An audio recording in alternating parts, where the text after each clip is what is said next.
Chapter 285, Valhalla. Dumbledore leaned forward, eyes bright with curiosity. Severus, what condition was the boy in when you found him? Snape's expression remained inscrutable. He was suspended upside down in mid-air, head boy style. Dumbledore nodded, steepling his fingers. And today's date? Wednesday, Snape replied, arching an eyebrow. Exactly, Dumbledore said softly. Wednesday, Woden's Day, named for Woden or Odin, the All-Father and God of Wisdom. To gain unmatched insight and the power to foresee events, Odin sacrificed an eye to the wise giant Mimir. Then he hung himself from the world tree for 7 days and 7 nights, until at last he grasped the runes and unlocked the universe's secrets. Could it be that our young friend is undergoing a parallel ordeal? Snape snorted. When did the Hufflepuff cup start moonlighting as a relic of Norse mythology? Lily bit her lip, eyes alight. Maybe the cup's magic actually stems from Eldrimnir's cauldron, the very pot in which Andrimnir cooks the boar Sarimnir each night in Valhalla. Dumbledore's smile widened. If that's our thread, then this boy has effectively entered Valhalla. In the myths, Sarimnir is sacrificed to feed the Einherjar every evening, only to be reborn the next day by Andrimnir's hand in Eldrimnir's cauldron. In our case, the cup might be sustaining him through this trial. Snape rolled his eyes. I'm not sure I want to know how breakfast is involved in any of this. But Dumbledore merely chuckled, already lost in possibilities, and in the mystery of a boy who dangled between worlds, waiting to see which dawn he would rise to. Norse mythology, really the broader corpus of Germanic lore, is almost unique in having died clean, its tales preserved nearly intact. Every wizard who studies runic lore learns of it sooner or later. And yet Valhalla, the great hall reserved for heroes fallen in battle, how could a raw recruit ever hope to set foot inside?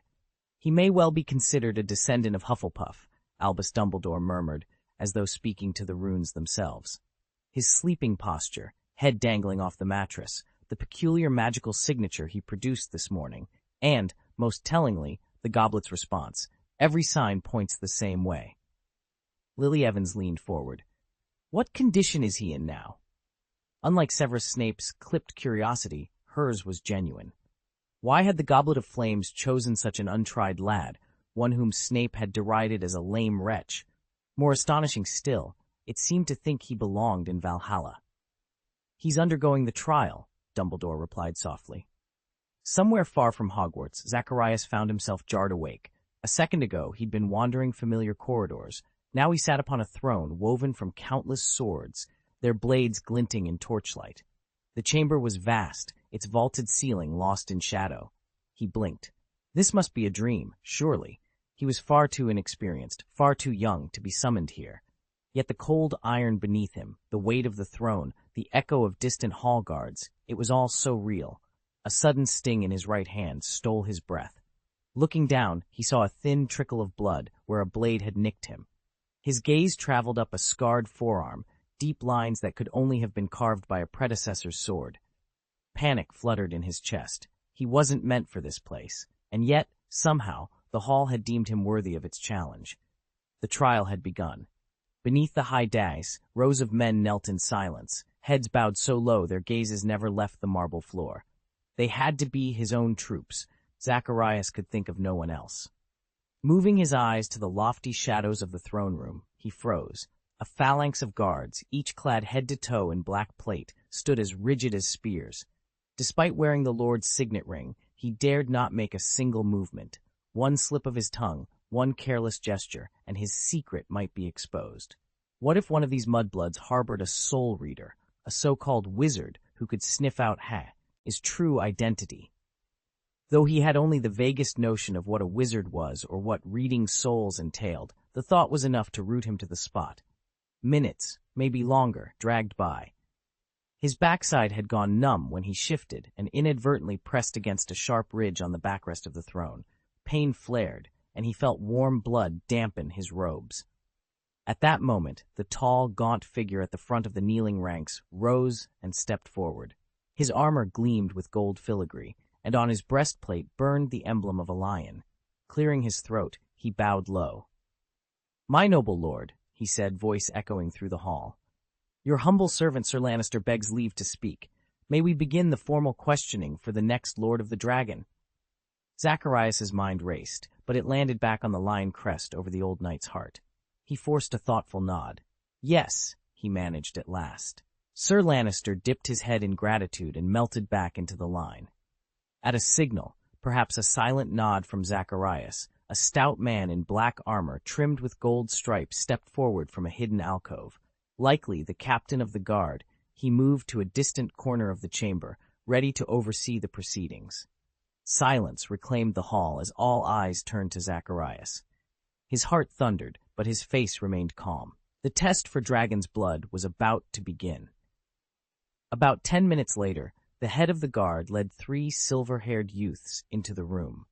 The eldest wore gleaming silver armor, so brilliantly polished that Zacharias felt a twinge of envy. The middle brother was dressed in the same style as the court officials, only in richer fabrics and finer embroidery.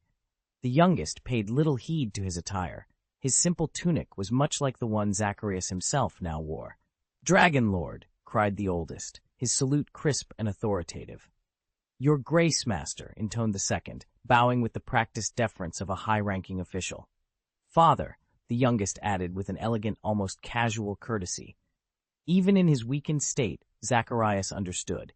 He had ascended from Dragon Lord to King. These 3 were his sons, the first commander of his armies, the second serving in the civil administration, and the youngest still a minor without formal duties. And now, as tradition demanded, the time had come to designate the next ruler. A sudden chill ran through him. Would his reign truly be so short? In the kitchen, every detail of Zacharias's surroundings, and even his own thoughts, hung in midair, traced by shimmering silver filaments summoned from Dumbledore's wand. The threads wove themselves into shifting projections, vast halls, roaring dragons, mysterious figures. Zacharias frowned. This isn't Valhalla. Dragon Lord? That title sounds familiar, almost like something Hagrid, our gamekeeper, would be called. Beside him, Snape stared blankly at the display.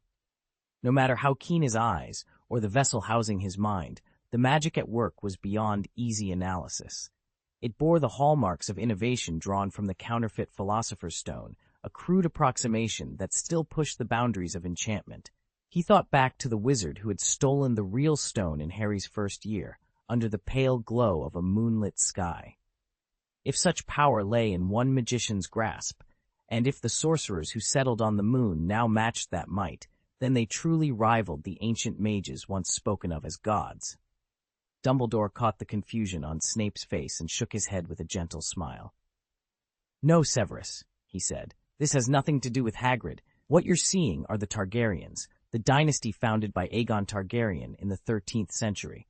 A family of wizards famed for their bond with fire-breathing dragons whose flames they channel into powerful spells."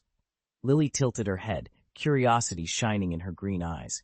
"You mean your bond with Fawkes, Professor Dumbledore?" Albus Dumbledore's eyebrows shot up. "You haven't heard?" Lily shook her head. It surprised him. She'd encountered so many departed souls after all. He sighed softly. That bond was forged in the 13th century, a time so distant most wizards have forgotten it. Back then, magical society was fiercely insular. Secrets were shared only within one's own generation, or with direct descendants. Lily frowned, absorbing the weight of history. Before she could ask another question, Dumbledore pressed on. "And as for the gods you asked about—" "Enough!" Severus Snape cut in, stepping between them and casting a wary glance upward.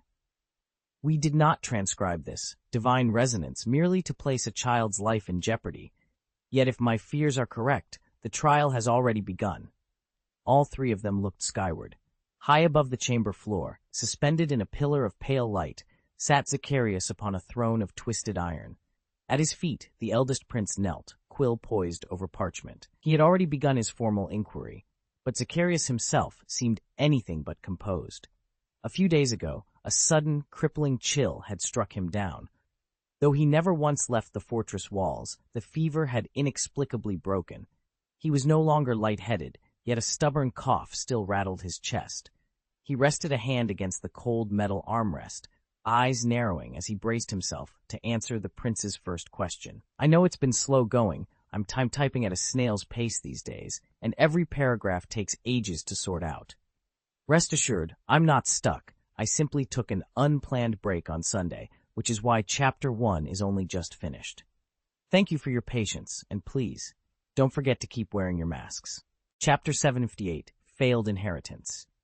The minister's endless breakdown of budgets and levies had lulled much of the audience into a stupor. In the grand hall, Arion Malfoy, the kingdom's most pampered heir, scowled at the towering screens broadcasting every tedious detail of the realm's fiscal composition. Finally, the minister cleared his throat. "Let us begin the succession ceremony," he announced. "First, the eldest son of House Malfoy."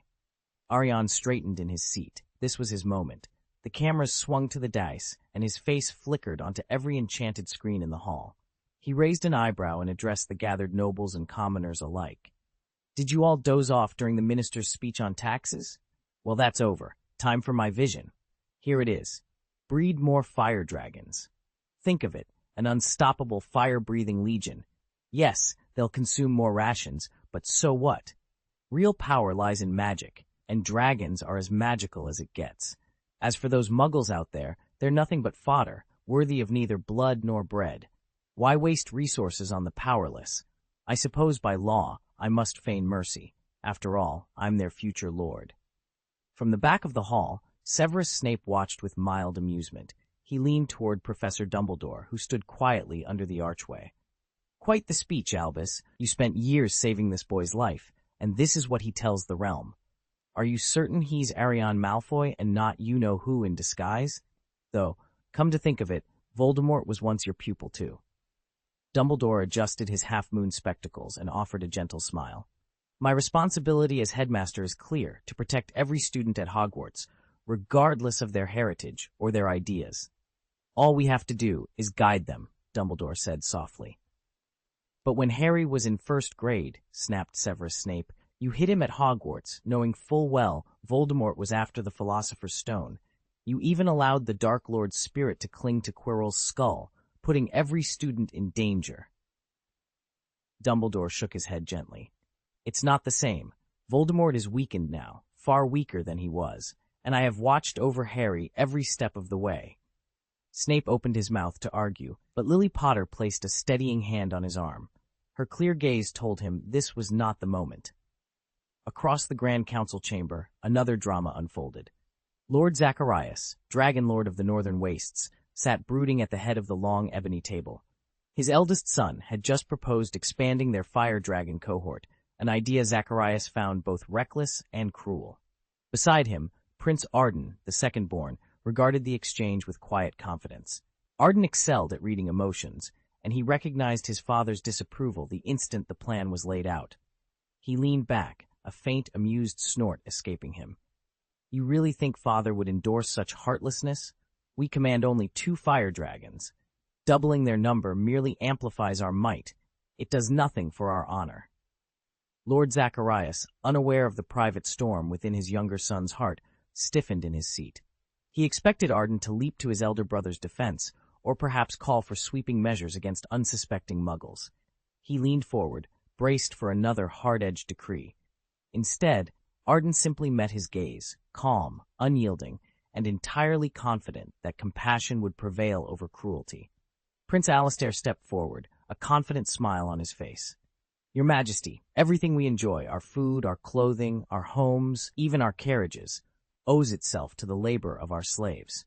Because they toil for us, we nobles are free to devote ourselves to the higher pursuits befitting our station. But if we skimp on their provisions, our own efficiency will suffer in turn. Consider their current conditions. 8-hour workdays, 3 meager meals with no snacks, milk only at breakfast, a single hour's break at midday, and only 2 days off each month, effectively 5 working days every week. These are already the harshest terms in any wizarding kingdom. I propose we ease their burdens. Let them work just 3 days out of every 7, and grant them milk with every meal. It costs us virtually nothing, yet it will boost their, and therefore our, productivity." As Alastair finished, he glanced at his father. King Zecharis sat motionless on his throne, his knuckles white around the armrests. The prince's grin widened when the king suddenly slammed a gauntleted fist onto the dice. "Brilliant," Zecharis roared, his voice shaking the tapestries on the walls. "Why stop there? If slaves can be cajoled with such paltry rewards, Muggles must be even more pliable. We'll squeeze every ounce of labor from them. No mercy, no respite. A ripple of horrified silence swept through the court, but the king's excitement was electric. His son had struck a chord that would reshape the kingdom's entire workforce and its moral compass forever. Outside the courtroom, Professor Snape folded his arms and regarded Dumbledore with a sneer. "Wizards these days are worse off than the old house elves," he said. "And this boy you've taken on, he's a Hufflepuff descendant, isn't he? A Smith on his mother's side. Their family's practically rolling in galleons. They even bought him a mottled rat as a pet. Why on earth would you need to defend him for free?" Dumbledore's eyes crinkled at the corners in amusement. "Severus, we live in an age of choice. Wizards today enjoy comforts our ancestors never dreamed of, even the most exalted pure-blood lords. If earning a few extra galleons means taking on a case or two more, I see no shame in it." He gave a knowing nod. "Now about the boy's family. He is indeed one of the Smiths, the very same line as Hepzibah Smith. When she died, his branch inherited a portion of her estate. Still, they cling to a modest lifestyle. Young Zacharias even works part-time to earn his own pocket money." Lily, who had been listening at the edge of the group, furrowed her brow. "But I've always understood that Hufflepuff's heirs can be just as insufferable as the Gaunts, Slytherin's descendants. Are his parents that kind of arrogant, like Iseult Thayer of the Gaunts?" Dumbledore smiled gently. "Appearances can deceive, my dear. Let's not judge the boy before we've heard his side of the story." She understood, even in the afterlife, that a wizard's bloodline carried far more than mere physical traits. It bore the very character of its foremothers and forefathers. Take the Smith family, for instance. They still carried the ruthless streak of that distant Hufflepuff descendant who stole Helga Hufflepuff's golden cup. Naturally, you'd expect them all to be heartless. "Not that I'd want to slander them," she murmured, "but Wendy and Fender, Zacharias's parents, have always been straightforward about money." Dumbledore simply shook his head. "All right," he said quietly, "enough chatter. It's almost time for our final little prince." At that moment, the vast projection screen at the front of the hall flickered to life, displaying a single blinking message. "This chapter is not over. Please click next to continue reading." A ripple of anticipation swept through the audience. The Crown Prince and his younger brother had already disgraced themselves.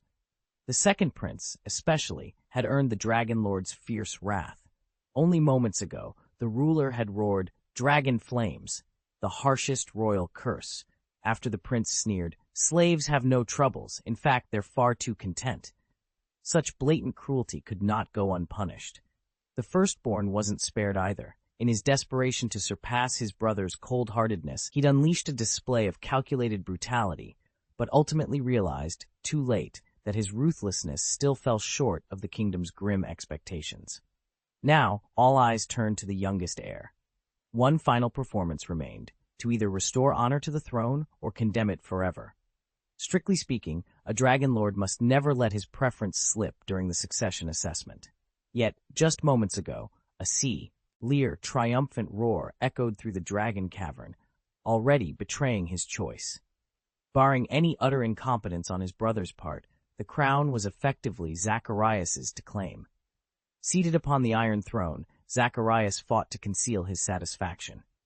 "Excellent, excellent. My little champion does not disappoint," he murmured under his breath. "Those wretched muggles still linger in my realm, but that's no matter. They may rest only after dusk, survive on 2 meager meals a day, and drink nothing but water otherwise. Perfect fodder for the fire dragons. It's high time we began breeding in earnest." Perched on a transparent dais at the back of the court, Snape watched the scene with thinly veiled contempt. He leaned toward his aide and hissed, "This upstart is about to be woken from his pleasant little dream." The icy tension in the hall spoke volumes about Hufflepuff's true feelings toward her house elves.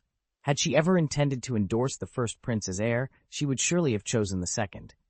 "Indeed," the aide whispered, "Hufflepuff's true legacy remains shrouded in mystery, even if its ties to Odin are unmistakable." Ravenclaw's clue had spoken of ghosts, Slytherins of arcane names, but Hufflepuff's, what was it again? Dumbledore shook his head, a faint sigh escaping him. Even the greatest wizard of his age could not unravel this riddle. On the enchanted screen, Zacharias Smith suddenly bolted upright and shouted, "My heir is the third prince!" No sooner had the words left his lips than the image shattered, sending sparks across the floor. Zacharias blinked awake, disoriented, but no one paid him any heed. Every pair of eyes was fixed on Jinbei as the broken fragments of the screen fell away. In their place, a pale, translucent flame kindled at the center of the golden goblet, an otherworldly fire that flickered with the unmistakable shimmer of Gubalai's spectral fairy flame. Chapter 59, Young Ghost. Joey Zacharias Smith jolted upright, his voice ringing through the infirmary. "Professor Snape, Professor Dumbledore, Professor Evans," he panted, eyes wide with alarm, as though fleeing from an unseen horror. For a moment, he looked utterly perplexed. His nightmare had vanished into thin air. Someone attacked me, tortured me with dark curses. But I was careful, tenacious.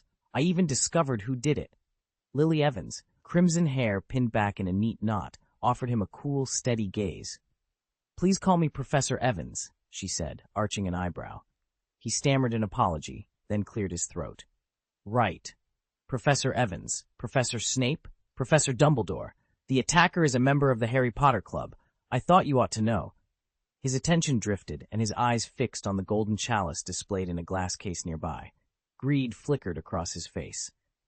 "That's ours, Smith family property. I demand it be returned at once. I'll have my father on your doorstep." Severus Snape's lips curled into a sardonic sneer as he folded his arms. "On the contrary," he replied, voice low and disdainful. "Hogwarts preserves the original parchment from Helga Hufflepuff herself. She bequeathed the cup to the house elves to ease their burden in the kitchens. It's been here ever since. If any Smith ancestor acquired it, it was nothing more than grand larceny." Albus Dumbledore observed the exchange with mild curiosity, his eyes twinkling behind half-moon spectacles as the reality of Snape's rebuke settled over Zacharias. The young Hufflepuff's face flushed crimson, and for once his bravado faltered under the weight of Hogwarts' unassailable history. "It violated your grandmother's wishes," Professor Snape said flatly. "The previous headmaster let it slide only because you, like her, are descended from Hufflepuff." "Lies! All lies!" Zacharias shot back, his eyes blazing with indignation. "You're just trying to seize my family's property." Lily's eyes widened in astonishment. Snape himself looked taken aback. He had never met a student bold enough to challenge him, let alone Zacharias, who had spent most of the semester holed up in Snape's office. "Lily, observe," Snape hissed, his lips curling into a cruel smile. With a swift flick of his wand, he uttered the silencing charm. "Silencio!" Zacharias slapped a hand to his mouth, stifling a cry. Snape continued without pity. 30 points from Hufflepuff for disrespecting a teacher, and detention, Saturday night in my office. Now, out of my kitchen. Head bowed, Zacharias stole one last reluctant glance at the gleaming golden cup on the work table, and then hurried away in silence. Once the boy was gone, and only Lily, Dumbledore, and the house elves remained, the headmaster sighed deeply. "Severus, you were rather severe," Dumbledore said softly. "Not only did he learn a lesson in courtesy, but he also forfeited an opportunity I was keen to observe." Snape shrugged, smoothing down his robes. "He's an insufferable child. I see no cause to lament his misfortune." Dumbledore shook his head, a gentle smile touching his lips. "Let us drop the matter. There are more pressing concerns awaiting our attention." Severus Snape's dark eyes flashed with barely concealed annoyance as he addressed the others. "He's every bit as mediocre and arrogant as that fellow, breaks every rule, craves attention, and still hasn't learned his lesson after half a semester of detention." He paused, realizing that Lily was standing at his shoulder. I shouldn't have said that in front of you," he muttered, clearing his throat. Albus Dumbledore, leaning close to the shimmering flame before them, steered the conversation back to their discovery. "Tell me, Severus, what sort of fire is this? If I'm not mistaken, it's the Goobler fairy fire." Snape's frown eased slightly. "Indeed, an exceptionally ancient fairy fire. No one has ever encountered one this old, and remarkably, it's still in ghost form." Lily Evans stepped forward, curiosity bright in her green eyes. "Go, Saint Fire? Was it woven with Ravenclaw's ghost lore? What a shame. Of the 4 great fires, Ravenclaw's is the only one none of us has ever laid eyes on." Dumbledore's smile grew boyishly eager. "Yes, And what about Gryffindor's blaze? Can you imagine? One hand clutching a sword, the other brandishing a staff, the whole thing roaring like an army at full charge. Snape rolled his eyes. And have we any word on Hufflepuff's inheritance? The secret said to lie behind that golden cup. Dumbledore held up a hand, chuckling. One question at a time, please. Though I admit, I share your eagerness. Each of these fires carries its own legend, but let us examine what we have here first. He gestured toward the flickering phantom light. As the three leaned in, the hall grew hushed, save for the gentle hiss of the ancient flame, suspended in mid-air like a pale blue wraith, and for the first time they all felt the true weight of the magic they were unearthing. Lily crossed her arms and shook her head. Honestly, I can't keep up when you three team up, she said with an exasperated sigh. Take Gryffindor, for example. I've seen him in action. It's exactly what you'd expect. In the afterlife, they call him the blind swordsman. Incredible, right? There are dozens of duelists up there, but he alone is spoken of like a saint. Blind? Snape echoed, arching an eyebrow. Lily leaned forward, her eyes sparkling. He either fights with his eyes shut or hides them under this enormous hat that completely shades his face. He claims his mind's eye is far keener than any ordinary sight when it comes to reading an opponent. To demonstrate, Lily closed her own eyes, lifted her right hand as if gripping a blade, and moved through an elegant silent kata. Snape stumbled back a step, though no weapon was drawn. A familiar ache bloomed in his chest, too sharp, too sudden. It reminded him unbearably of the first time he'd locked eyes with James Potter on the Hogwarts Express. Unfazed, Lily continued, her tone turning dreamy. Hufflepuff's heir I've only met once, and, well, that's about all there is to say. Ravenclaw, on the other hand, is practically asleep at the wheel. They don't bother with anyone outside their own circle of bookish friends. Rumor has it they spend their days tending imaginary flowers in a grand greenhouse of their own design. All the while, Lily talked on, completely oblivious to Snape's sudden retreat. He remained rooted to the spot, his gaze fixed on her, feeling the dull throb where her phantom blade had cut too close. Yet Lily carried on, lost in her tale of legendary swordsmen and sleepy scholars, as though nothing at all had happened. Snape cleared his throat. Well, that wasn't mentioned, he said with mock disappointment, retreating into a nearby alcove to mask his slip-up. He took a few steps back as Lily and Dumbledore, who had been deep in conversation with the other three headmasters, turned to see what had drawn his attention. Through the stone wall glided a pale, shimmering figure, Ravenclaw's own daughter, Miss Grey. A diaphanous Ravenclaw diadem floated above her head as she drifted toward the famed golden cup, its surface alight with living flame. By her side hovered a striking young ghost in contemporary dress. Dumbledore's eyes softened with curiosity. Miss Grey, he began, inclining his head toward the boy and the blazing chalice. May I ask? A delicate blush colored Miss Grey's cheeks. She reached for the boy's hand and turned to face the assembly. This is my beloved Zhao Yi, she announced softly. He's a spirit from China. Lily's face lit up. Oh, that's wonderful. Aunt Helga has been so worried about you. Miss Grey's brow lifted in surprise. Aunt Helga? She touched her diadem, which gleamed silver for a heartbeat. Then she fixed Lily with a steady gaze. You mean the returned dead? By what power have they been summoned? A tense silence settled over the room. Someone whispered, Resurrection Stone? Pluto's blessing? Tears? Nothing seems to fit. Professor Snape rose from his chair, his dark eye fixed on Miss Grey. Miss Grey, he said, please explain how you discovered that Lily has returned from the otherworld. It's crucial to ensuring her safety. Miss Grey inclined her head. I relied on this crown, she explained, gesturing to the delicate circlet atop her head. It calls upon memories of my mother's teachings, teachings that once seemed like scripture to me. This is an ancient, nearly lost form of magic, requiring the most stringent conditions. My mother devised it to observe the boundary between life and death. Perhaps it even predates what we now call ghost magic. Snape let out a breath he'd been holding. Ms. Grey continued in a calm, steady voice.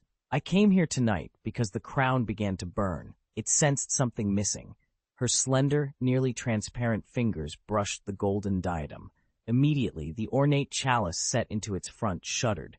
From its mouth leapt a flickering, translucent flame, Gubelai fairy fire. The spirit light floated through the air and settled at the crown's peak as if it belonged there. Zhou Yi's eyes glittered as he watched. That must be the Xuanni flame, he murmured. Remarkably, it has been refined to harmonize with your very essence. With its power, you may awaken the soul-born talent that only a spirit like mine possesses. Bigu. Chapter 760, Ghost Fairy. Xuanpin Fire? Dumbledore frowned. You mean Goobler's Fairy Fire, your term for fairy fire. And what does Yuan Shen mean? Fasting. Don't ghosts need to eat? His rapid-fire questions betrayed his growing curiosity. After all, this nation had only recently joined the International Confederation of Wizards and even hosted Quidditch matches. Yet its true magic lay concealed in secret academies known as sects, utterly unlike the familiar schools of Europe. Helena bristled at his bluntness, about to snap back, but Zhou Yi gently laid a hand on her arm. "Since you defer so politely to Helena, Professor," he said with an elegant bow, "allow me to answer." He smiled, eyes bright. Yuan Shen, literally original soul, is the spirit that remains after a living person undergoes our ghost immortal ritual. We call it ghost immortal because it grants a form of immortality similar to a ghost's, yet its spellcasting power is identical to that of the living person. It doesn't require the ghost food you prepare to gradually restore a spirit's faculties. Zhou Yi paused, then continued. As for fasting, it isn't about ghosts going without food. In our tradition, fasting is a spiritual discipline to refine the soul, not a deprivation of physical sustenance. Ghosts don't eat because their life force has faded. What remains is nothing more than an afterimage of the wizard they once were. We call that incomplete existence yin shen. Only by consuming specially prepared ghost food can a yin shen temporarily ascend to yang shen, a state in which it can cast spells and even produce offspring. Of course, this power is purely illusory. A yang shen wields no new magic of its own. It simply recreates the spells it once knew, drawing on memory rather than genuine arcane energy. There is, however, a rarer form, the Yuan Shen. Unlike the half-dead Yin Shen, a Yuan Shen is truly alive, and through a kind of mystical fasting, it becomes self-sustaining. Rather than expending precious energy on feeding or on altering its own state, a Yuan Shen harnesses the ambient magical field itself. In plain terms, by digesting spiritual matter, it converts the surrounding magical electromagnetic energy into the power it needs. Dumbledore leaned forward, his eyes bright. "So this is what people mean when they say, 'He who lives on air is immortal'?" he asked in Chinese. "Your translation might be a bit off, but you've grasped the idea."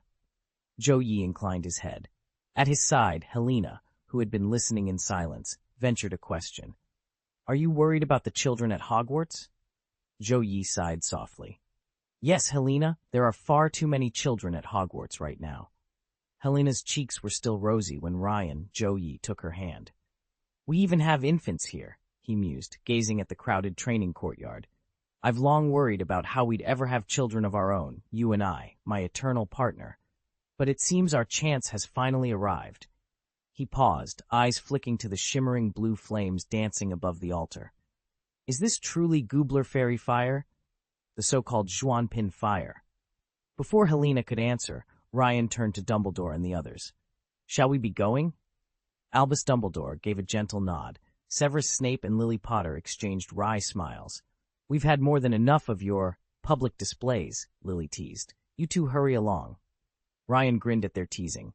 "Then let us be off. May you master the fasting ritual quickly," he added, giving Helena's hand a reassuring squeeze. In the next heartbeat, the pair vanished through the solid stone wall. Gone. Snape exhaled in relief. That was unsettling. "If I'm not mistaken, Zhou Yi is the legendary ghost fairy with a primordial spirit." He shook his head, still pale. I barely dared to breathe around him. He seemed perfectly polite, but every fiber of my being screamed that he's lived for centuries. "I wouldn't be surprised if he followed you here, Dumbledore, drawn by your ghost magic." Lily's eyes sparkled as she studied Zhou Yi's retreating silhouette. "So you really can become a ghost fairy through ghost magic, Dumbledore?"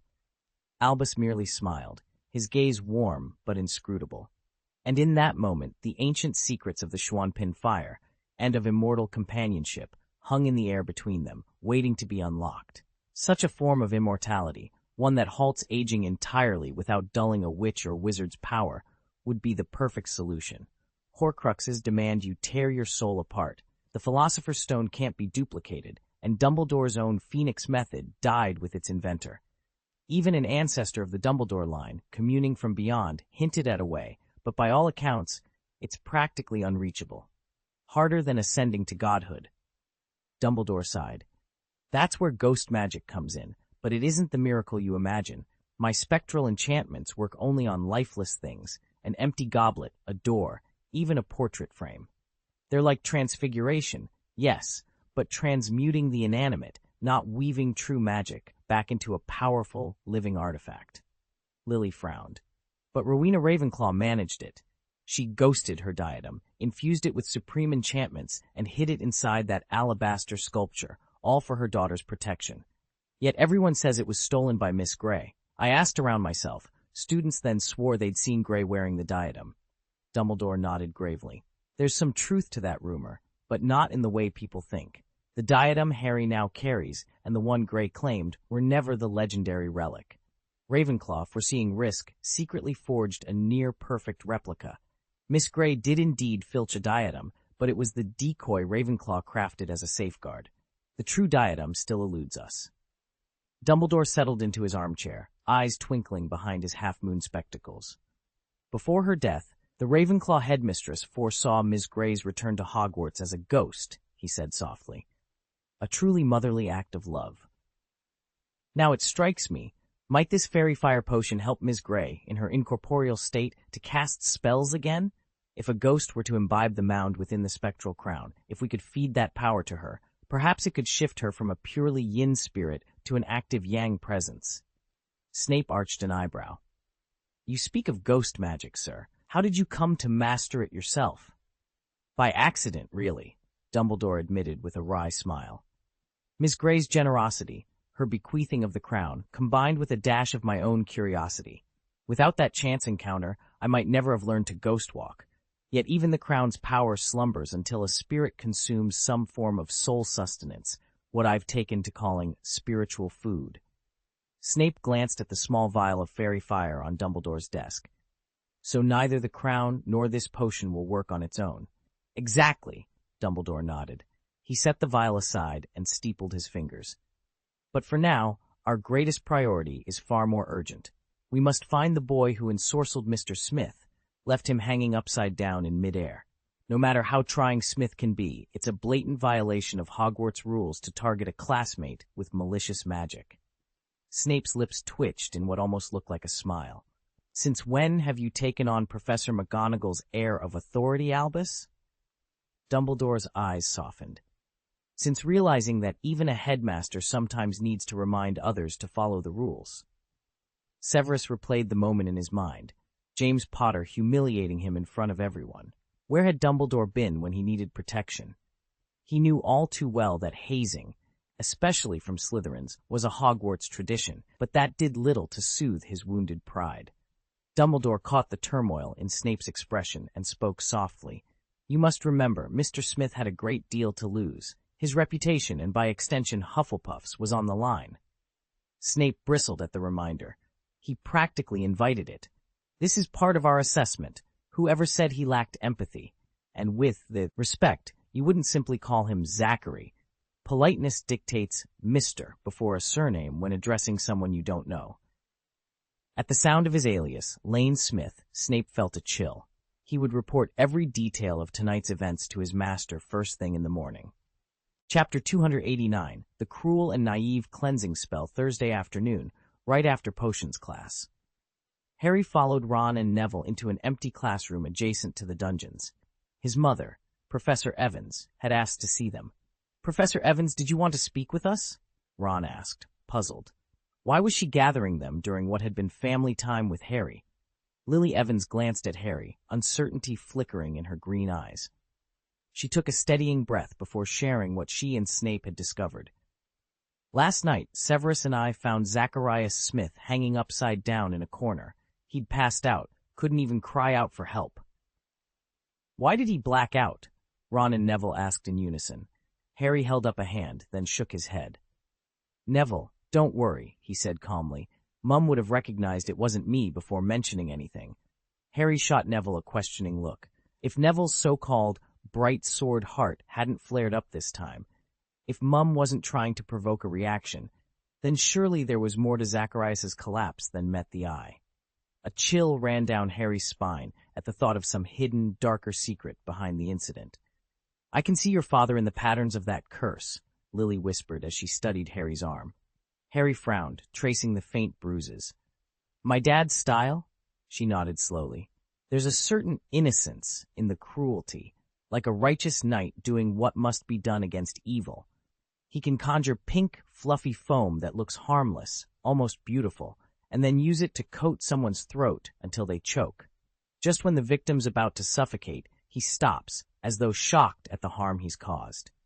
It's the same detachment you see in children who break twigs over a defenseless bird and then wander off without a second thought." Harry swallowed. "I never noticed. I only understood it after I died and went to that other place," Lily continued, her voice softer now. "That's where I learned the true nature of black magic. It thrives on malice.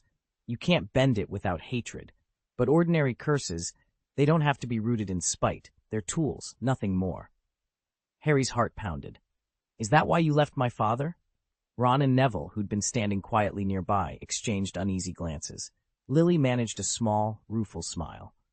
"I didn't set out to leave James, at least not at first. I loved him, and I thought I understood him. But over time, I saw how shallow our world was. Take Severus Snape. In that other realm, his obsession with the dark arts wasn't born of wickedness, but of desperation. It was his only path to power and protection, the only way to earn respect and stop being bullied. He never savored cruelty for its own sake. James, your father, relied on simple, everyday spells. He never questioned the damage they inflicted." Harry stared at her in silence, the weight of her words settling between them. For the first time, he saw not just the man his father was, but the choices Lily had faced, and the reasons she'd chosen a different path. "In the living world, I once believed James had more friends than Severus, and since none of them dabbled in dark magic, they seemed far more measured than my husband ever was. But here, adrift in this afterlife, severed from all earthly distractions, I finally understand the truth. James's so-called harmless spells could be savage, his jibes far more cutting than anything Severus ever dared. And when Snape branded him a hypocrite, it was no mere insult. He was speaking of young James's true nature. Still, even knowing all that, I never contemplated leaving him. Yet James himself keeps dragging Severus's name into every conversation, as though denouncing Snape might soothe the ache of losing Sirius. Severus is the one name I'd carefully excised from our marriage. The only time it ever surfaced among the living was when Sirius goaded its mention. Otherwise, I'd locked him away in my memory. Now that our world has fallen away, James resurrects Severus over and over. Each time I protest, "Enough, James, please." See, he swears he's done. But inevitably he circles back, turning every stray topic into another diatribe against Snape. And just when I think we've escaped it, he glances at Sirius's spirit drifting nearby and adds, "See, I'm right, Sirius." In this endless quiet, Severus's shadow looms larger than ever, and James won't let it go. Lily leaned back, the first real note of ease in her voice. "So, in my father's eyes, Sirius matters more than you?" Harry sighed inwardly and eased away from Ron, who looked as if he might cry. "Obviously," Lily said, brushing a strand of hair from her face in mild irritation. Then a playful glint appeared in her eye. "And whatever you do, don't tell Sirius. If he found out how much James misses him, he'd apparate here the next second, wand at the ready." "Absolutely," Ron and Neville said in unison. "We won't mention it." Harry nodded his agreement. Neville cleared his throat and shifted the conversation back on track. "All right, back to Zacharias. Harry, what were you thinking when you cast that cleansing charm?" Harry's eyes darkened as he revisited the memory. "Honestly, at the time, I only noticed his mouth smelled terrible, and I wanted to clean it. But later I realized it wasn't just that. I was angry at him for spreading rumors through Eyes of the Future and for the things he'd said about my parents. And, when he actually started choking, I felt a surge of satisfaction that scares me to remember." Ron couldn't hide a pleased grin. "There's something intoxicating about it, Mum. Sweet revenge, watching someone squirm, bending their world to your will. Maybe that's why my cleaning spell turned out exactly the way you described, Just like Dad used to do it. Lily leaned forward, curiosity piqued. So it was him who leaked the information? Does he have a grudge against you? Ron waved his hand dismissively. No way, he's no enemy of Harry's. If anything, he's just fiercely jealous of him. Lily studied her son thoughtfully. He cares about Harry as much as Sirius and James once did, she realized. No wonder he was so moved earlier, but at least he channels it better than his father ever did. She let out a quiet sigh. Harry shivered, the memory of earlier events still prickling at the back of his neck. Mum, what happened to Zacharias? He fainted. Shouldn't he have woken up by now? Even if he isn't popular, someone would have said something. Lily offered a patient smile. Zacharias's little blackout was part of a test I set up. I'm not going to give you the answer just yet. Come on, let's head to the kitchen, and I'll explain everything over dinner. It turned out that Zacharias Smith's collapse was directly tied to the golden goblet they'd recovered in the dungeons. The moment he lifted it, a hidden enchantment sapped the residual magic from his veins, leaving him weak and disoriented. Professor Dumbledore arrived soon after, murmuring a series of arcane phrases as he examined the goblet's runes. Neville Longbottom, who had once harbored hopes of being a Hufflepuff himself, scowled. Honestly, Hufflepuff's sorting seems far too broad, he complained. They'll accept just about anyone who doesn't end up in the other houses. Harry tilted his head in curiosity. What makes you say that? Leaning across the table, Neville pressed his point. That goblet's enchantment, it's distinctly dwarven in style. But Hufflepuff's founder actually drew her ideas from Norse mythology. Didn't you once mention that your Fenrir's Fang counterspell was inspired by the mythic wolf Fenrir? Ron, usually the first to quip, sat quietly for a moment. Apparently impressed to have one of their own spells recognized as sound research, Harry gave Neville an approving nod. You're right, he admitted.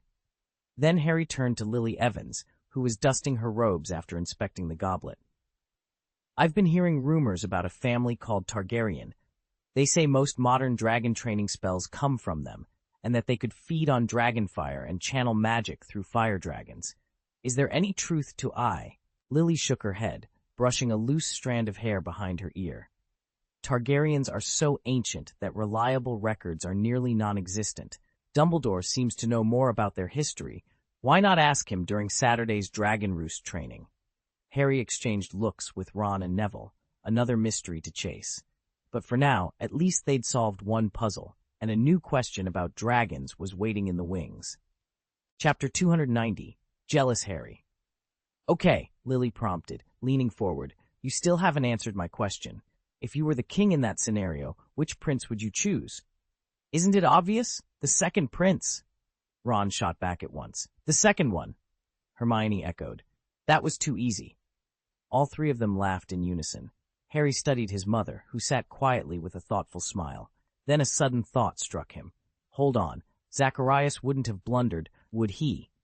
Even if he's technically a bastard, he's no fool. With his Hufflepuff temperament, he'd definitely pick the second prince. Lily ruffled his hair, her eyes dancing. Despite years of marriage and motherhood, she looked every bit the mischievous schoolgirl she'd been. I forgot one crucial detail, she said. In that state, he'd lost almost all his memories. Only the instinctual common sense that shapes his personality remained. The whole thing was a test of his innate nature. Harry nodded slowly, piecing it together. So in that case, he probably went for the eldest prince instead. After all, even the least sharp Hufflepuff wouldn't be that predictable. Actually, Ron grumbled, leaning back, you're missing the point. The real takeaway is that the laborers of that era had an easier time than wizards do today. Hold on, Neville protested, shaking his head. Wizards have neither freedom nor wages. No, Ron thundered, stepping between them. That just proves wizards are being exploited. Harry held up his hands before the argument could escalate. Okay, let's call it a day. Mom, do we have everything we need? Can we go? Lily held up a finger. Not quite. There's one more thing. She turned to Harry, her eyes serious. Have any of you seen a ghost named Zhao Yi? A ghost? Harry arched an eyebrow. You'd have better luck asking nearly headless Nick. He knows more spirits than anyone in Gryffindor Tower. But why Zhao Yi? Lily exchanged glances with Neville. Because he's also Ms. Grey's secret lover. Harry's jaw dropped. He stumbled backward as if struck by a blast of magic. Miss Grey, his first true crush, the woman with whom he'd learned what love between a man and a woman could be. She'd given him his beloved Ravenclaw diadem and was, without question, the person in the castle he had felt closest to. Yet now, he spun toward Ron, panic in his voice. What happened to my son? Ron, who always seemed to know exactly what was going on in Harry's life, looked mildly embarrassed. Lily and Neville turned to him in unison. Ron, Lily said softly, what have you done? Harry skidded to a halt in the corridor outside the Gryffindor common room, his face clouded with frustration. Ron and Lily hurried to catch up. Harry once had a crush on the Grey Lady, Ron muttered, a hint of bitterness in his voice. And honestly, who could blame him? She's breathtakingly beautiful, intelligent too, Rowena Ravenclaw's daughter, a ghost who treats you differently than the rest of us. She even gave you that circlet. It'd be more surprising if he hadn't fallen for her. Harry's jaw clenched. Enough, he snapped, his eyes cold. Who is this Zhou Yi anyway? Lily exchanged a glance with Ron before stepping closer. He wasn't always a ghost, she began. Zhou Yi was a wizard who discovered, through a ritual similar to the one Dumbledore used to tether spirits to this world, how to transform himself into a living ghost. He casts spells without ever eating, drinks nothing, and moves through walls like any other spirit. Rumor has it, he'd been studying Dumbledore's experiments into ghost magic when he crossed paths with the Grey Lady in Ravenclaw Tower. Harry stared at her. But why haven't we heard of him before? Even Dumbledore didn't know he existed. That's what's strange, Lily admitted. He kept his research secret. We suspected something. Miss Grey spends so much time in her old family tower, I thought one of you Ravenclaws might have seen him. But no one has. He's as elusive as any specter. Sounds like a villain to me, Harry said harshly. He swooped in, charmed Helena for her magic, and left her duped. It's not that simple, Ron said, frowning. Miss Grey has been at Hogwarts for over 1,000 years. She's seen countless gifted students come and go. If she were truly heartbroken by every admirer's trickery, she wouldn't still be wandering those halls. Harry pressed his lips together, uncertainty warring with anger. Lily laid a gentle hand on his arm. Whatever Zhou Yi's motives, we'll find out the truth. One way or another, he won't remain hidden forever. As they slipped through the portrait hole and into the warm glow of the common room, Harry's mind raced. Ghosts or no ghosts, someone was pulling strings in the shadows of Hogwarts, and he was determined to expose them. Can a ghost from the Far East really win her over? Neville asked, frowning. Lily shook her head. We don't know. Helena was deceived once already. The wizard who tricked her into revealing the crown's hiding place was Tom Riddle, Voldemort when he was still a student. Lily's voice trembled as she spoke. I won't let that happen again. And I've seen this Zhou Yi. Yes, he's handsome, but his beauty is something else entirely. His smile could make any girl's heart race. If he's playing her, all he needs is that face to do it. Tears sprang to Lily's eyes, and Harry stepped forward. Mom, let's ask nearly headless Nick. He knows dozens of ghosts. Maybe he's heard of Zhou Yi. Harry desperately wanted to prevent any more imposters from moving in on his family, even if it meant his stepfather, Professor Snape, ended up supplanted by a spirit. He couldn't stop wondering what kind of ghost could outshine even Ryan in looks. Unbeknownst to them, Ryan sat in the next classroom, listening intently beside Hermione as Professor Snape delivered his afternoon lecture. By a remarkable coincidence, Severus Snape and Lily Evans, whose rooms were next door to one another, were puzzling over almost exactly the same mystery. Snape prided himself on his intelligence, and he'd long remembered the master sending him a letter containing nothing but the words, Book of Changes. That was before the master had fully revealed the identity of the figure haunting Hogwarts. As it turned out, the castle's vast library did indeed hold a copy of the Book of Changes, and, like the legendary Far Eastern immortal Nicolaim, the master himself was ageless. To Snape, these facts could not be unrelated. The Book of Changes must be the key to understanding the master's power. Later that afternoon, once potions class was dismissed and Lily still hadn't appeared, Snape seized his chance. He hurried down the corridor in search of Professor Ryan. With practiced deference, he began to recount yesterday's discoveries, The ancient Chinese title, Zhou Yi, the forbidden insights it had revealed, and the way those revelations had leaked into the master's plans. All the while, he chose his words carefully.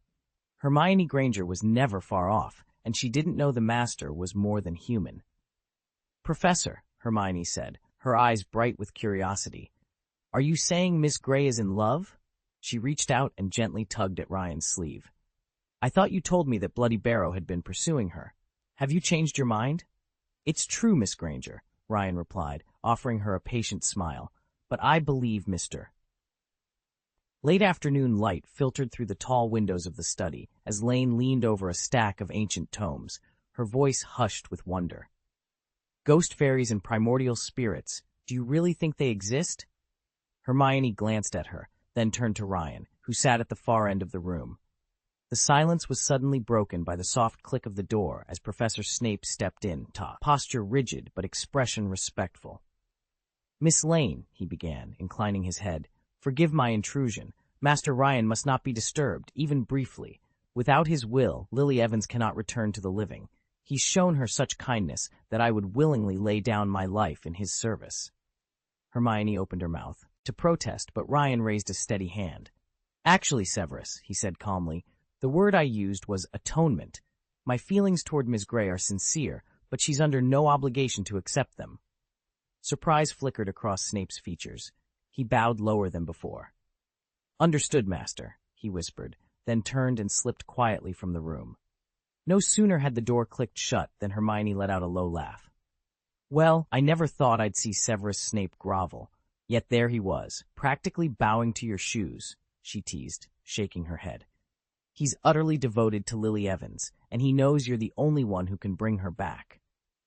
Lane closed the dusty volume in front of her, eyes bright with excitement. Primordial spirits, could they help with Lily's resurrection? Ryan rose and strolled over to join her. He glanced at Hermione, then replied, "If such beings truly exist and can be summoned or persuaded, they're worth investigating. But first, we need to learn everything we can about their nature and where they might be found." Hermione offered him an encouraging smile, and Lane nodded eagerly. In the hushed glow of the study, the promise of hidden magic and the possibility of restoring Lily Evans hung in the air, waiting to be uncovered. Chapter 29X, Quiet Suspicions. Hermione's pale gray eyes flickered with blue as she tilted her head. "I have to admit, something felt off when Professor Snape mentioned Miss Grey. Did you notice how your expression changed?" Ryan forced a casual smile, though inside he was anything but at ease. On the surface, his composure was flawless, but beneath it, memories and half-formed fears swirled like a brewing storm. Hermione hadn't even finished the question. Her sharp gaze had already picked up the slightest crack in his calm. He steadied himself. There was no room for panic. After all, he knew exactly why she was suspicious.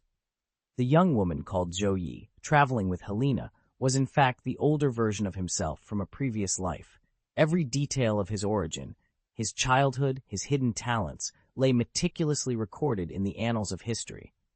Hermione, with that encyclopedic mind of hers, fostered by a mother who never let a curious thread go unexplored, had gathered countless tidbits of information and woven them into a near-prophetic theory. It wasn't like Luna's hunches, wild flashes of wizard intuition that could leap from one improbable conclusion to another. Hermione's approach was ruthlessly logical, built piece by piece from observable facts. And yet, even the most disciplined reasoning has its limits. Ryan met Hermione's eyes evenly. A single nod, and he signaled to himself to block out the memories of Miss Grey and of his former self, Zhou Yi. As long as he maintained that inner calm, her suspicions would remain just that, suspicions. Leaning forward, he shifted the topic before Hermione could press any harder. "Quite a tricky problem, isn't it?" he said, offering a reassuring grin. "But I think I've found a promising angle we can explore instead." And just like that, the moment passed. Hermione, curious but thwarted, redirected her brilliant mind to the puzzle at hand, while Ryan exhaled quietly, grateful that his secret had survived the probing glance of Gryffindor's brightest witch. Lyon's voice dripped with mock pity. "You're talking about Miss Grey? What a shame. I never thought ghosts could pull something like that." Hermione's eyes flared, but she forced herself to stay calm. If she lost her temper now, Ryan would only drift away, perhaps into someone else's company. She didn't mind a feud with Furong or the other three, but she couldn't afford to push him toward that troublesome Luna. Taking a measured breath, she let her anger cool. I'll forgive you this time.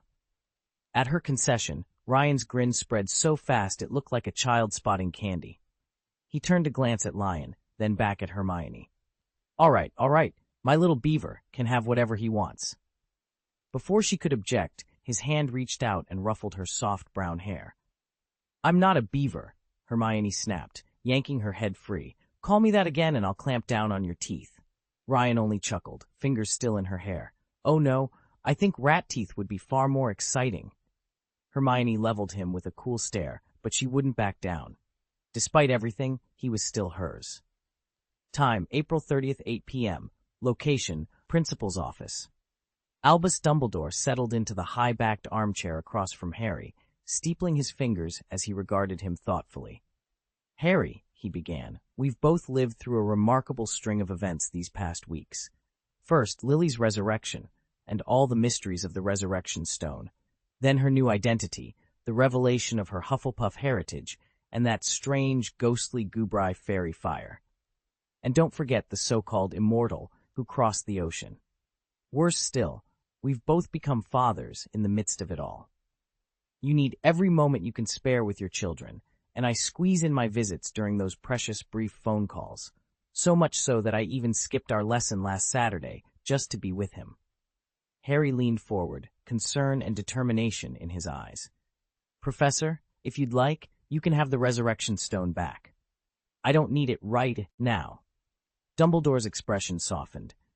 Let's not speak of it anymore, he said quietly. I feel as though I've already said everything my lost family ever wanted me to say. Harry nodded, curiosity flickering across his face. All right, but what are we going to work on today? Last time you taught me wind magic, and I managed to open the third eye that Ryan recommended for combat specialization. Dumbledore smiled. Today's lesson is less about mastering a new spell and more about something deeper. I want us to have an honest, in-depth conversation. Advanced magic, truly great magic, always begins with the soul. He paused, letting the weight of his words settle between them. Outside, the wind rattled the window panes, as if echoing the promise of discoveries yet to come. Dumbledore leaned back in his armchair, recalling Lily's words.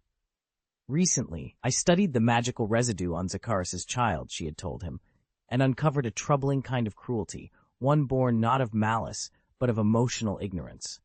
The good news is, I believe it can be corrected. Harry swallowed hard. That was my mother speaking, he said, voice tight. He felt a sudden heaviness settle over him. Lily had recognized in that cruel streak the same signature he'd seen, uncomfortably seen, in himself. And both she and Dumbledore had reacted as if it were something dangerous, something that could all too easily lead him astray. Dumbledore's eyebrows rose. What exactly did she say to you? Harry took a deep breath, folding his hands in his lap. She told me she saw my father's style of magic in mine, he admitted. It must have struck her subconsciously. My father and I do look so much alike, apart from our eyes. He paused, swallowing again. I always saw Dad as a hero. Now it feels different. It's like discovering that the painting you treasured as a child was actually painted by Hitler. Dumbledore gave a small, sympathetic nod. I understand your unease. Even among wizards, detecting another's magical imprint, what we might call a fingerprint, on a person is no easy feat. It requires rare talent or a very advanced level of magic. Your mother has neither, yet she perceived it at a glance. Harry met Dumbledore's steady blue eyes. So if she could see it without special gifts, what does that mean for me? Her insight was extraordinary, Dumbledore said gently. But remember, sharing a magical signature isn't the same as sharing a soul. You inherited your father's power, yes, but not his heart or his choices. Cruelty may emerge where love is absent, but love can also shape the most troubled magic into something healing. For the first time since his mother's revelation, Harry felt a spark of hope. Perhaps, under Dumbledore's guidance, and buoyed by Lily's faith, he could learn to steel his will against that shadow of cruelty and transform his magic into a force for compassion. Harry muttered unhappily. He wasn't in pain, but anger simmered beneath the surface. For the past 11 years, he'd been treated like Nobita in Doraemon, constantly bullied and belittled. His mother, without realizing it, had come to see him as the heir of Darth Vader, simply because he was his son. Dumbledore, standing nearby, felt a flush of embarrassment. He had long believed that James Potter's rescue of Severus Snape was an act of pure heroism. Snape himself had insisted that James intervened only because he feared the trouble Snape's death might bring Sirius Black. Dumbledore had found that plausible. James always seemed driven by kindness. Now, though, the truth weighed on him. What if James had acted out of self-interest? After all, it was Sirius who had goaded Snape into confronting the werewolf Remus Lupin on a full moon night, an ambush that nearly cost Snape his life. Had Snape died in that forest, neither Sirius nor Lupin would have escaped. James's timely appearance hadn't been mere generosity. It had been a desperate bid to save his friends and himself from the fallout. Harry absorbed every word in silence. When Dumbledore fell quiet, Harry looked up, his voice low but steady. Yes, my father was like that, selfish and strategic, but he changed because of my mother. His confession lingered in the hush that followed, a quiet reminder that even the hardest hearts could be softened by love. But recently my mother noticed he seems to care more about Sirius, Harry griped bitterly. So now my great-grandson is refusing to marry because he's pining for a dead wizard, one whose reputation is supposedly tainted? At that moment, a portrait on the blank wall sprouted to life, revealing a gaunt man with a pointed goatee. Phineas Nigellus Black, once the least popular Hogwarts headmaster and Sirius's great-grandfather. Phineas, Dumbledore said, pinching the bridge of his nose, you really ought to respect a child's feelings. Respect? Phineas scoffed. You still have living descendants. Your own line continues, because your boy is alive. But poor James Potter is dead and buried. As headmaster, you should be encouraging your students to get out there, dating, marrying, even if they've graduated. Dumbledore exhaled sharply. I'll speak with Sirius when I have the chance. Good, Phineas replied with a flourish. Then the portrait's surface rippled, and he vanished. Dumbledore straightened the folds of his robes. If nothing unexpected arose, Phineas would next materialize at the Black ancestral home to grumble to Regulus. Ever since Regulus relearned how to read and write, the old headmaster had made frequent visits, officially to keep Regulus from being unduly influenced by his brother Sirius. Chapter 764, The Arrival of Tai Dao and the Team Competition.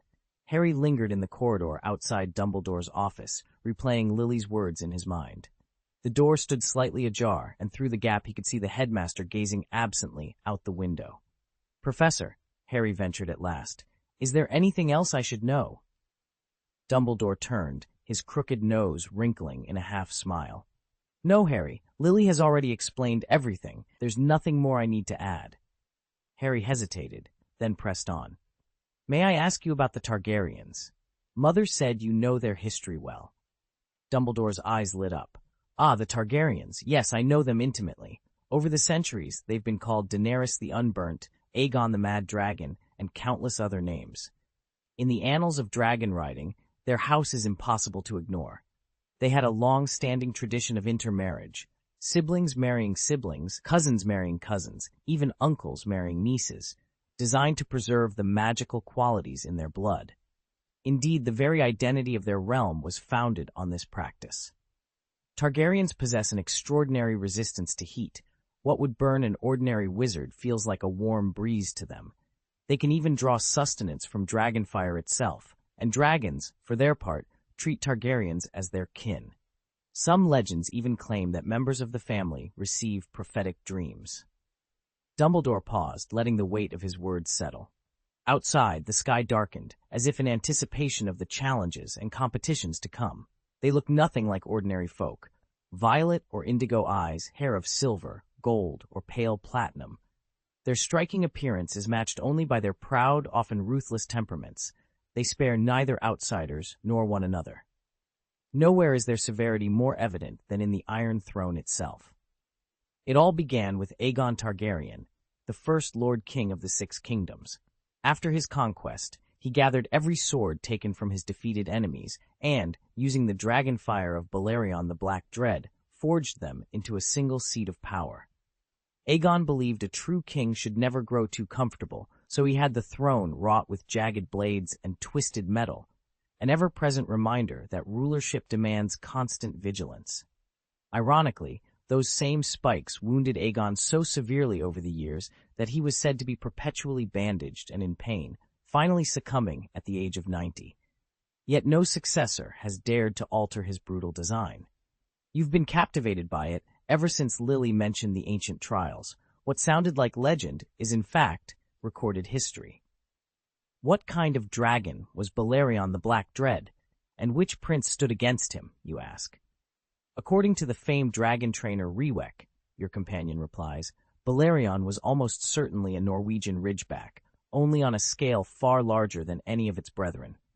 The reason the eldest prince always prevailed in history, Flavius explained, was because the Targaryens founded their realm on dragons. Fire-breathing dragons were the kingdom's ultimate power, so ensuring more of them lived and bred was as much a political imperative as a military one. Harry nodded thoughtfully, then tilted his head, feigning casual curiosity. Speaking of ancient lore, have you ever heard of Joey? My mother and I even asked Nick. Despite his extensive circle of ghostly acquaintances, he couldn't turn up anything. Flavia's eyes brightened. You've been looking in the wrong places. After you first mentioned Joey, I asked some friends in the Chinese magical community to dig into it. One of them, who specializes in archaic traditions, unearthed a reference to Joey in the annals of the Tai Dao. Harry frowned. Tai Dao? I thought they vanished centuries ago. They did, in a way, Flavius agreed. Tai Dao was founded in the 10th century, but officially lasted only until the Yuan dynasty, when it was absorbed into mainstream Taoism, specifically Quanjin Dao. One expected that an active Tai branch would still exist today. Fascinating, Harry murmured. So, what kind of magic do Tai Dao practitioners specialize in? Flavius picked up a leather-bound volume from the table. This is their classic text, the Tai Sanyuan Mian. It's reputed to blend the philosophical teachings of Huanglao Taoism with a more arcane, almost witchcraft-like approach. That unique combination is what sets them apart.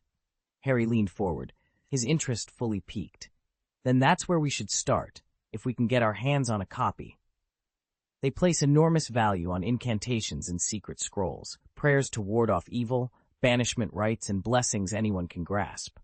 Their sorcerers carve spells in cinnabar ink on yellow talismans, weaving good fortune and repelling calamity with a few swift strokes. By contrast, we lean heavily on brewing luck potions, simmering herbs and roots for hours in hopes of a single spark of magic.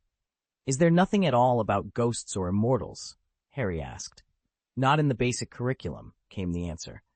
Our Chinese magical sects do have advanced courses, but those teachings are closely guarded. You must sign a binding magical contract before you may learn them, and only then are you sworn to the true teachings. Any instruction on spirits, specters, or the so-called ghost fairies is reserved for that inner circle. Outsiders, and even most students, never get so much as a glimpse of it. Before he knew it, April had slipped away, and it was May. With the summer term underway, Harry's days became a blur of practice. Dawn drills in the empty halls, midday study sessions in the library, and dusk-long Quidditch workouts on the pitch. The final match of the season loomed, and there was no margin for error. This year, Harry not only had to prepare for the third and final task of the Tri-Wizard tournament, still a complete mystery to him, but he also found himself dodging endless rumors. Before Easter, whispers about Dumbledore's supposed special treatment of him spread like wildfire. After Easter, the story of his mother set all of Britain buzzing once again. Now people were speculating when he'd finally adopt the surname Snape. Amid that feverish atmosphere, May 24th dawned. That afternoon, the champions would face the group potion-making test. Harry, you still worried? Ron perched on the edge of the common room couch, eyes full of concern. For the past month, Harry had been on edge. His dad had told him that the competitors would learn the details of the final task exactly 1 month before it began, and the individual challenge was set for June 24th, almost 4 weeks from today. Yet here he was on May 24th with no idea what lay ahead. He glanced around, unconsciously wishing Ginny were there. If she weren't stuck in afternoon classes, her calm confidence might have steadied him, taken the edge off his nerves. When Ron looked at him again, Harry forced a small, wry smile. "No, I'm fine." But even as he said it, he knew it wasn't true. Harry stood at the edge of the empty Quidditch pitch, watching the stands ripple in the afternoon breeze. It had been over a year since he'd last flown with his teammates, and after everything he'd been through, life-or-death adventures and suddenly becoming a father, he couldn't stop craving the simple thrill of the game. He longed to chase the snitch again, to lose himself in the sport, and help his house claim the championship. He sighed. "Looks like today's match really isn't happening." Ron, slouching beside him, shook his head. "I thought it was a rumor, too, until Elvis told me the House Cup this year is a team potion contest, indoors in the auditorium. No broomsticks or bludgers, just cauldrons and clever brewing." Harry's eyes brightened. "Let's go see for ourselves. It's 1:30. If they're holding the afternoon event there, they'll be setting up now." They hurried down the corridor, but didn't spot the crowd until they reached the first-floor entrance of the auditorium. Students were packed, edged shoulder to shoulder, weaving between long tables heaped with colorful herbs, belladonna, wolfsbane, and powdered unicorn horn among them, each glowing softly under the enchanted lanterns. Harry bent over one display. "These plants, they look familiar." Ron leaned in to peer at the labels. "Have you been charmed by a sight potion, mate? Those are moondew petals and valerian roots, classic draught of peace ingredients. If this is any indication, today's challenge is going to get interesting." Harry grinned. The Quidditch pitch might be off limits, but here, in the swirling scents and bubbling cauldrons, he felt that same rush of competition. Whatever lay ahead, he was ready. "These potion ingredients have all passed through our hands before," Hermione explained, gesturing toward the array before them. "Take that oozeweed, for example. I spent a good minute illuminating it last Saturday with an incendio charm." "You're the one who got cursed!" Ron shot back, snapping her out of her reverie. "Oozeweed was exactly the herb we wrestled with in our very first group potions class. Last week we had oxalis." Harry and Ron pushed through the noisy throng of students until they reached the center of the hall. There they blinked in surprise. The 7 long house tables were gone. In their place stood 4 enormous circular tables, each heaped with herbs they recognized from their lessons, mandrakes, dittany, fluxweed, and more. And at the heart of every table sat a cauldron so vast it could easily accommodate Hagrid for a bath. Chapter 765, The Strange Crucible. Kate's latest display was nothing short of astonishing. Stories of Emperor Wa pulling off 70 transformations in a single day suddenly felt tame compared to Kate's feats. She was cycling through forms faster than Ryan's eyes could follow. His heart pounded so hard he thought the arena might hear it. "I really shouldn't have taught you the starvation enchantment," Ryan muttered, shivering with lingering magical aftershocks. He'd meant it as a defensive trick, but Kate had mastered it and expanded upon it with frightening speed. Had it not been for the upcoming team challenge, he might have lost his nerve altogether. "Come on, Ryan. Save the theatrics," Kate called, her voice slicing through his spiraling thoughts. "The competition starts in 5 minutes, and this is still a team event. We all have to pull our weight." With a practiced flick of her wrist, she brushed imaginary dust from her cheek, her current disguise dissolving until she stood before him in her everyday appearance. He forced a grin. "Right, team effort." Kate studied him for a moment, arching an eyebrow. "You're more jumpy than usual? Got a new crush?" Ryan rolled his eyes. That was old news weeks ago. She laughed and let her thoughts drift. On the vids she'd seen, Sophie Marceau carried herself with that irresistible Gallic grace. And who could forget Carrie Fisher's regal strength as Princess Leia? Maybe it was time to borrow a touch of their star power for her next transformation, just to keep things interesting. "Let's go," she decided, steeling herself.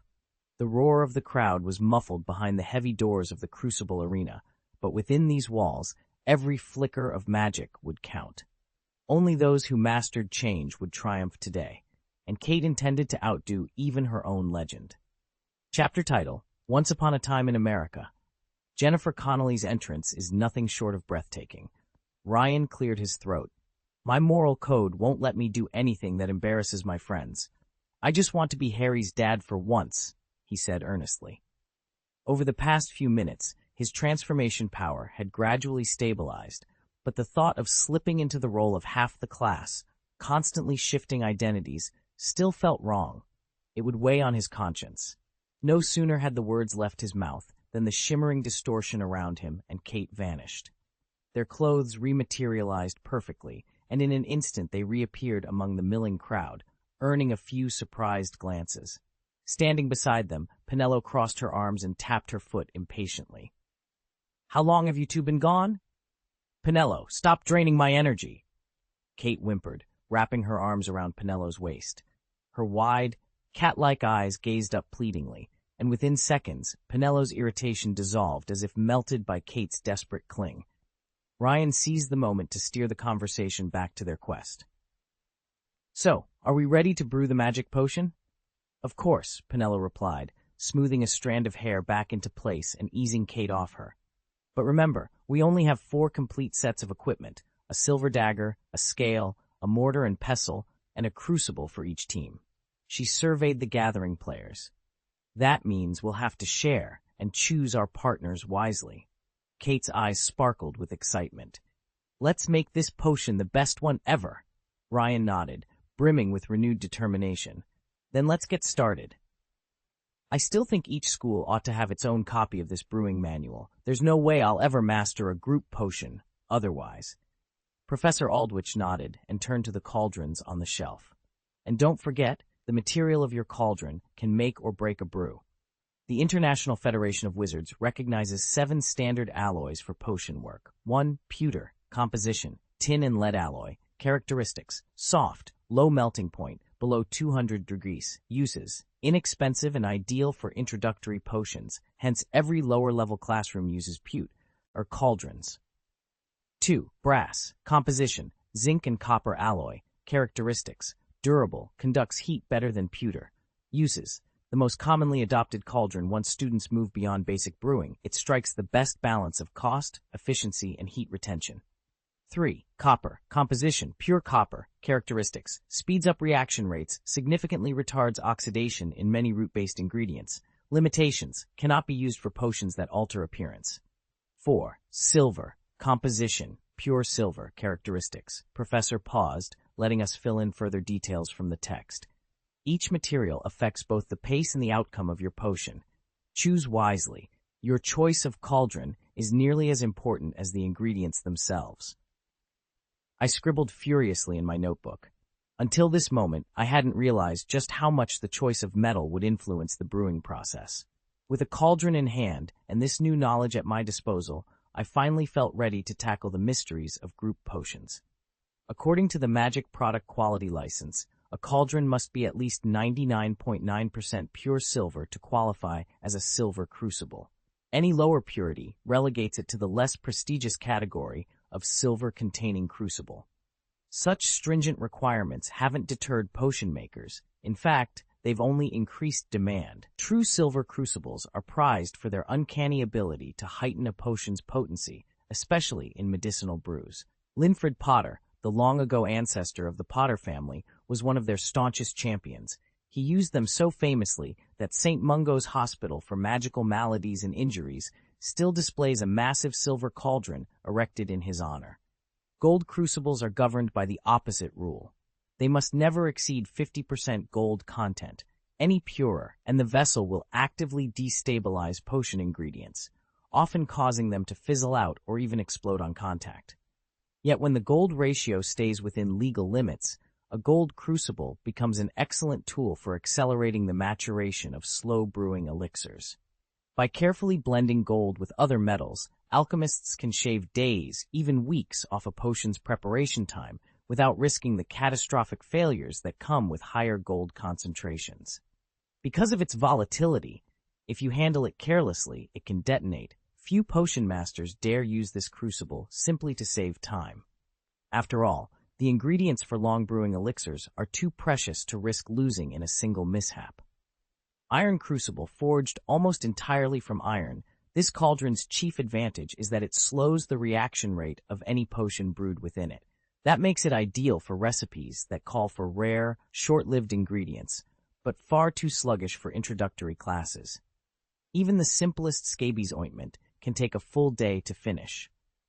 Legend has it that an infamously stubborn potions master, whose name has been lost to history, once insisted on using an iron crucible to craft a 6-month aged elixir. His cautious approach proved excessive. What should have matured in half a year dragged on for 3 long years before it was finally complete. Quartz crucible. Whether fashioned from transparent crystal or opaque quartz, this vessel represents the pinnacle of brewing technology, but only a true master of the art can harness its power. Its walls channel ambient mana into the potion, accelerating reactions that would otherwise require months or even years of patient tending. For those rare few with the skill to control it, the quartz crucible transforms brewing from a slow alchemy into something almost magical. But for every legend who wields it, countless apprentices still learn the hard way that mastery, not haste, is the true secret to perfect potions. Legend has it that Merlin himself owned a flawless crystal crucible, and Nicholas Flamel, the alchemist who perfected the Philosopher's Stone, always worked with quartz vessels.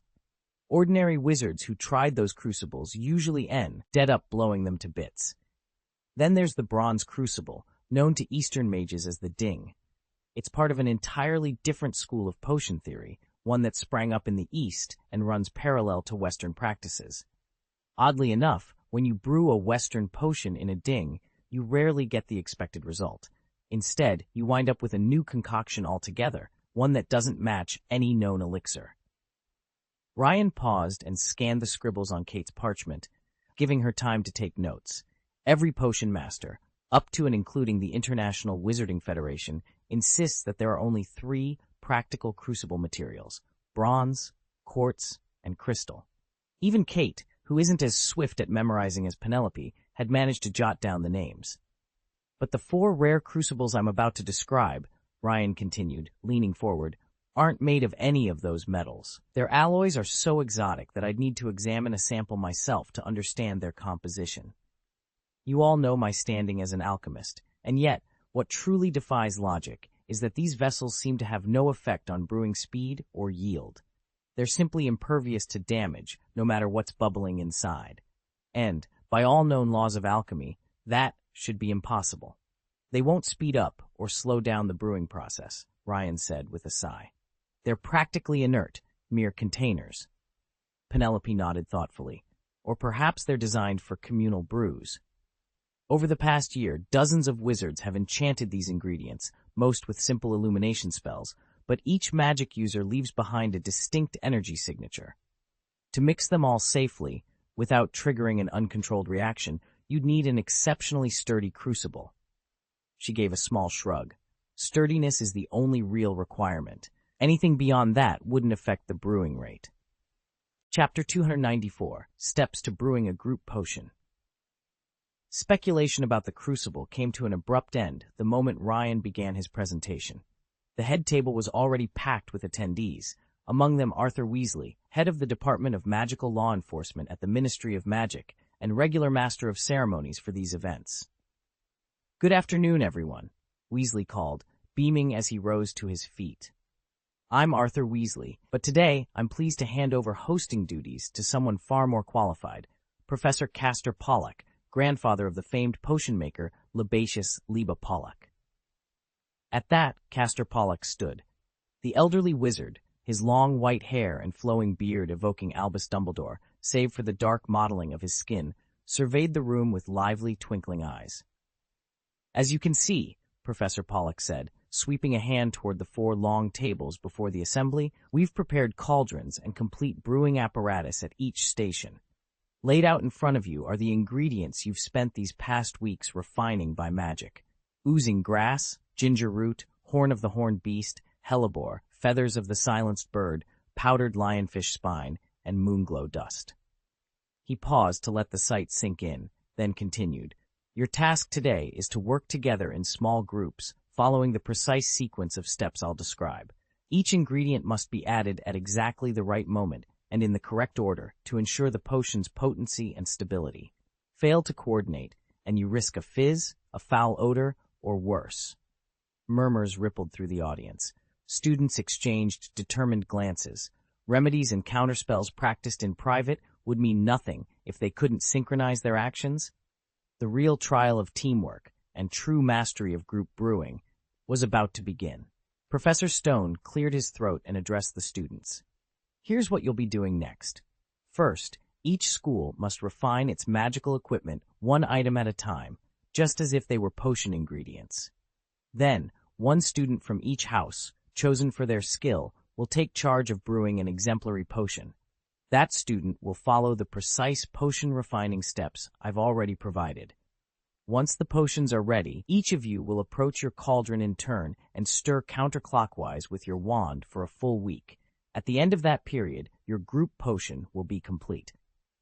Afterward, Professor Stone continued, I will explain the potion's effects. Then we'll test its potency on 4 toads.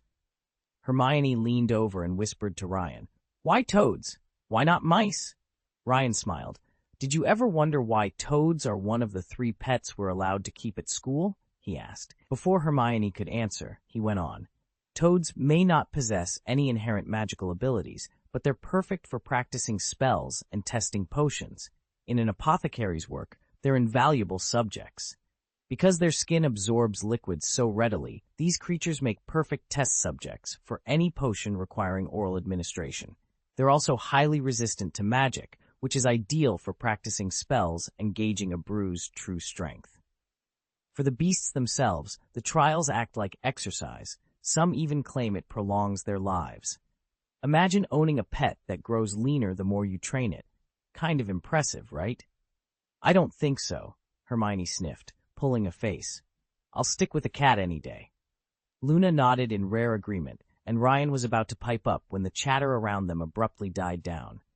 Luna lowered her gaze to her hands, twisting her fingers in thought, while Hermione fixed her eyes firmly on the stage.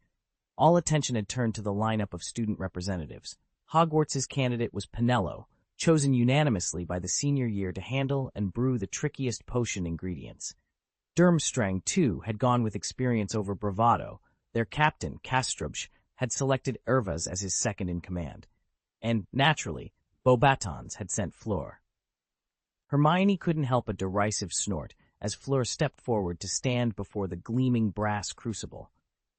Do you really think she can handle whatever they throw at her? She murmured to Luna. But Luna only smiled faintly, her eyes fixed on the contestants as the first cauldron lit up with a pale green glow, and the competition began in earnest. Ryan's efforts to smooth things over with Hermione and Luna were nothing short of extraordinary, yet Harry and the rest of the students were growing impatient. Bored of watching Ryan placate his teammates, they drifted into a side conversation about the task before them. So our only job, Harry sighed, is to stand here, refine the equipment, and then stir the potion with it. He glanced at the odd apparatus on the table and felt a twinge of disappointment. First, the challenge had nothing to do with the talents he'd honed. Second, he'd been the only warrior left off Hogwarts' roster. Victor Crumb's absence made sense. He'd always been an outsider at Durmstrang, and both Beauxbatons and Castellabruxo had chosen their own champions. But Hogwarts? Their pick was Penelope Clearwater, prefect and student body president. And worst of all, Professor Palaci's station offered no clues as to what might help Harry in the final individual test. Our school's gone completely mad, Ron snarled. Cravat might be brilliant, but Harry's no slouch. He's the best potioneer in our year and a seasoned fighter. If you needed a warrior, he's the obvious choice.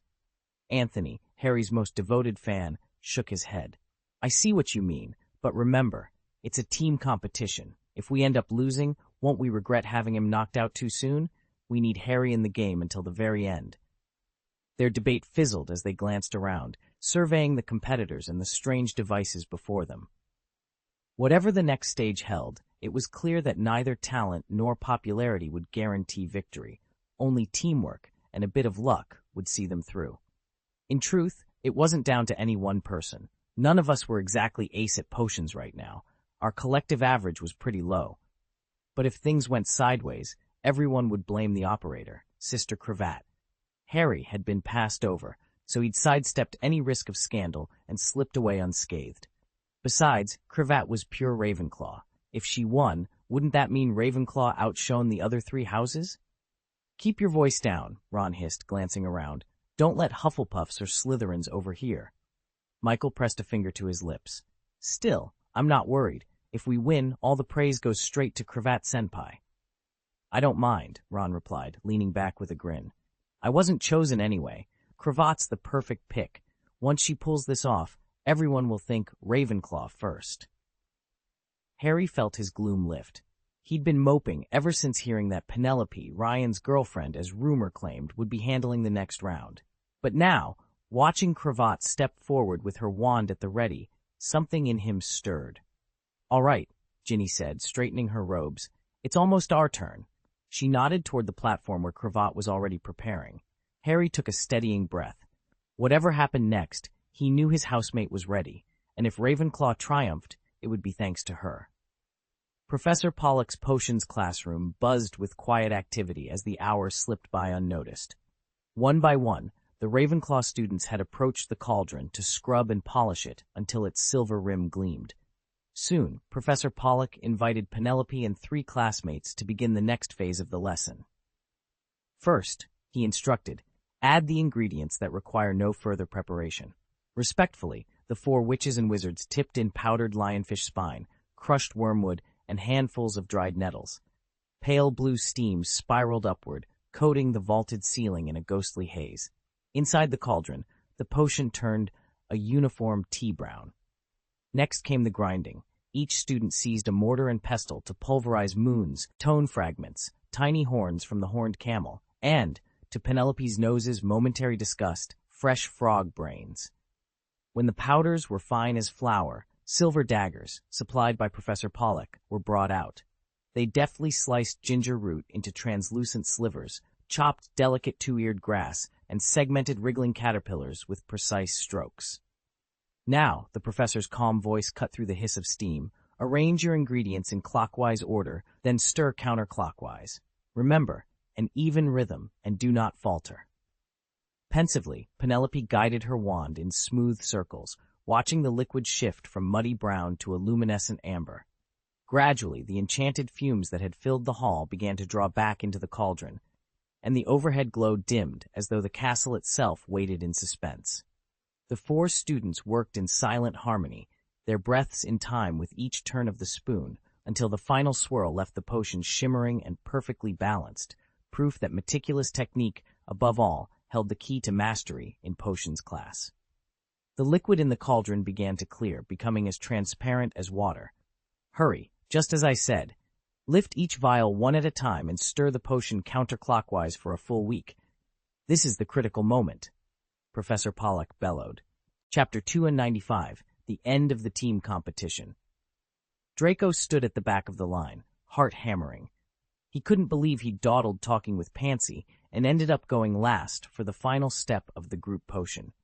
Now it was his turn to stir the brew counterclockwise, and once he finished, he had to remain at the cauldron, unable to step aside. Every pair of eyes in the room was fixed on him, and the hawthorn wand he held. He even felt Ron's jealous stare burning into his back. Draco didn't welcome the attention. His nerves were so taut that time itself seemed to slow. With a quiet pop, he pulled the wand free. Sticky sweat blurred his vision as he wiped his brow. Below, the potion had transformed into a shimmering purple liquid, thick and lustrous like amber. A wave of relief washed over him, until he caught sight of Professor Polacci's face, alight with unrestrained joy. Excellent! Well done! Professor Polacci called out, pride in every word. Draco allowed himself a small, triumphant smile. He had done it. Draco stared at the 3 cauldrons set up by the other schools. In all his years at Hogwarts, he'd never seen so many identical shades of purple, each cauldron's contents looking virtually the same. Yet that wasn't what puzzled him most. It was Professor Snape's exuberant grin, as though Ron had just won 1,000 gold galleons. Luna Lovegood, perched at the edge of her seat, looked equally baffled. Leaning toward Hermione, she whispered, "Why is Professor Snape so happy? I mean, I read in the Quibbler that Blaise Pollock was actually born Blake Dumbledore, adopted into the Pollock family because of some distant Dumbledore connection, and his name was supposed to hint at, well, his heritage. If that's true, I don't see what it has to do with today's lesson." Hermione shook her head. "Ignore that nonsense. I've said it before. Alchemy classes and these so-called group potion sessions are nothing more than a way to get free labor out of students under the guise of teaching. There's almost no real instruction happening, especially in group potions. They're the worst. At her words, Ryan McAllister shot a glare at Novinci Volkanova, who was clapping as enthusiastically as Castor Pollack. Group potions are basically indentured servitude, he sneered. Novinci bristled, but Hermione raised an eyebrow and asked, "Then what's going on, Ryan? Why all the excitement?" He leaned forward, voice low and confident. "Because the potion I'm brewing today isn't just any simple elixir. This time, I'm perfecting the elixir of life."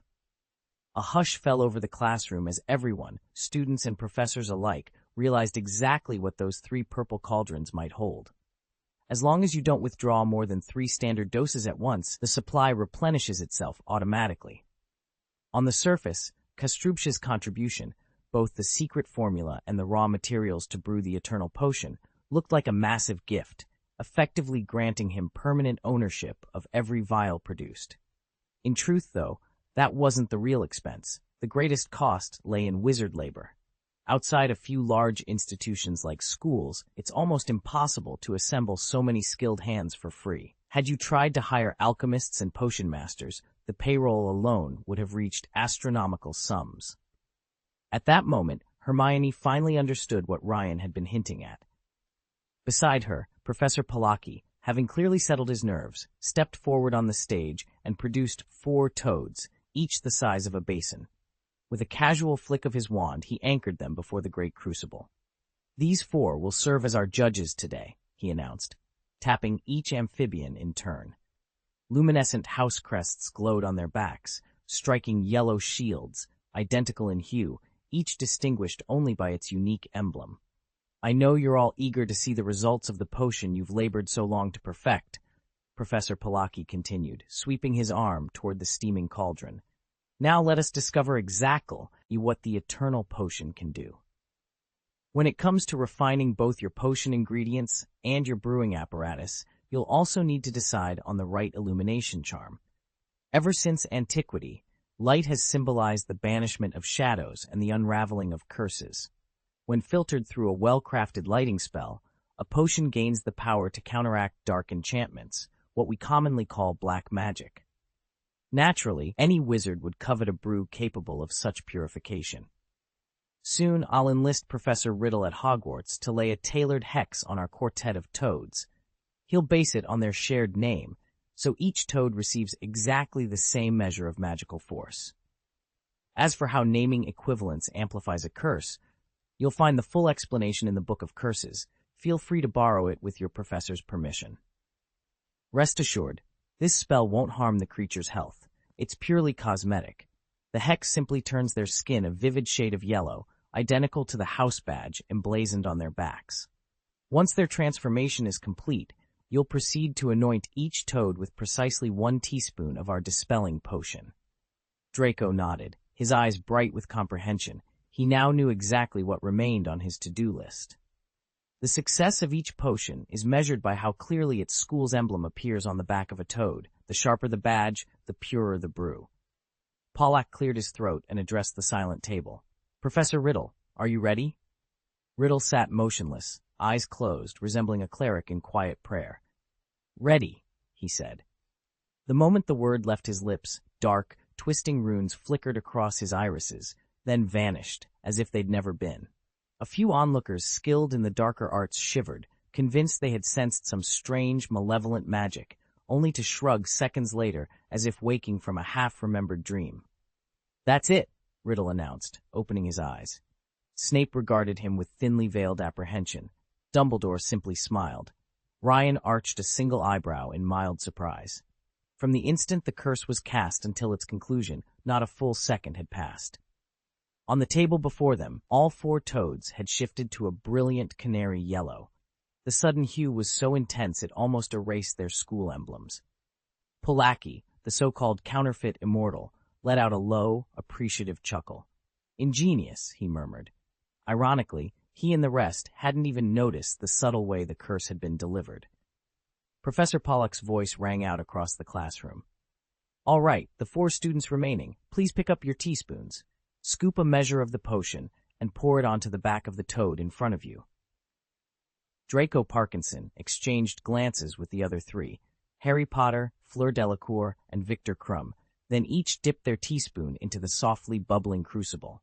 They lifted their spoons steadily and tilted the potion onto their respective toads. The effect was astonishing. The liquid in each teaspoon glowed like amber in twilight. Then, as it left the spoon's rim, it transformed into a beam of pure light. Each teaspoon became a tiny flashlight, projecting a bright ray straight onto the toad's back. Where the beam struck, the vivid yellow paint began to fade, revealing the school crest beneath. Professor Pollack strode between the rows, peering closely. "The results are very clear now," she announced. "The cleanest, most legible badge belongs to Castrumbush. In second place is Hogwarts, followed by Beauxbatons. Durmstrang's emblem is the least distinct." She raised her wand, tapping parchment in midair.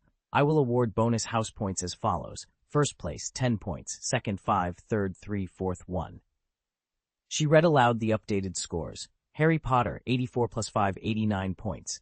Victor Krum, 64 plus 1, 65 points. Fleur Delacour, 92 plus 3, 95 points. A murmur rippled through the students as the final standings solidified.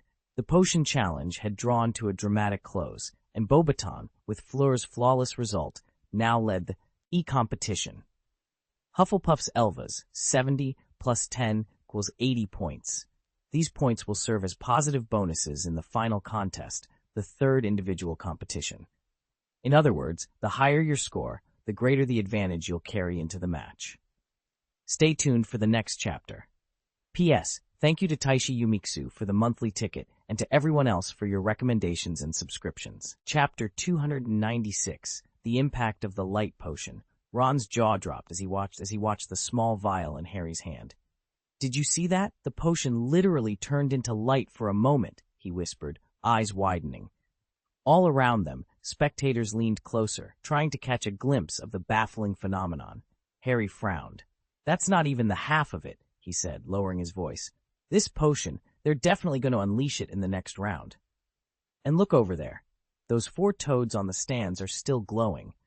What if we end up shining like lanterns when it's our turn?" Ron blinked, then rubbed his eyes in disbelief. "You know what? That would actually look amazing. Remember Miss Dracula? She was so pale she looked like she was glowing under those lights. You'd steal the show, Harry. I'd be so pumped I'd probably break into a victory dance right then and there." "All right, that's enough." Ginny snapped from where she sat cozily beside Harry, shooting Ron a sharp look. "Harry's not you, Ron." At the edge of the gathering, Kate's face twisted in disgust as she observed the softly pulsing potion. Her reaction had nothing to do with excitement or wonder. What she felt was a deep revulsion at the very idea of drinking something that glowed like living fire. Ron shrugged, still grinning. "Suit yourself, but glowing in front of hundreds of fans? I'd call that a win." Harry pocketed the vial, his stomach nodding at the thought of what lay ahead.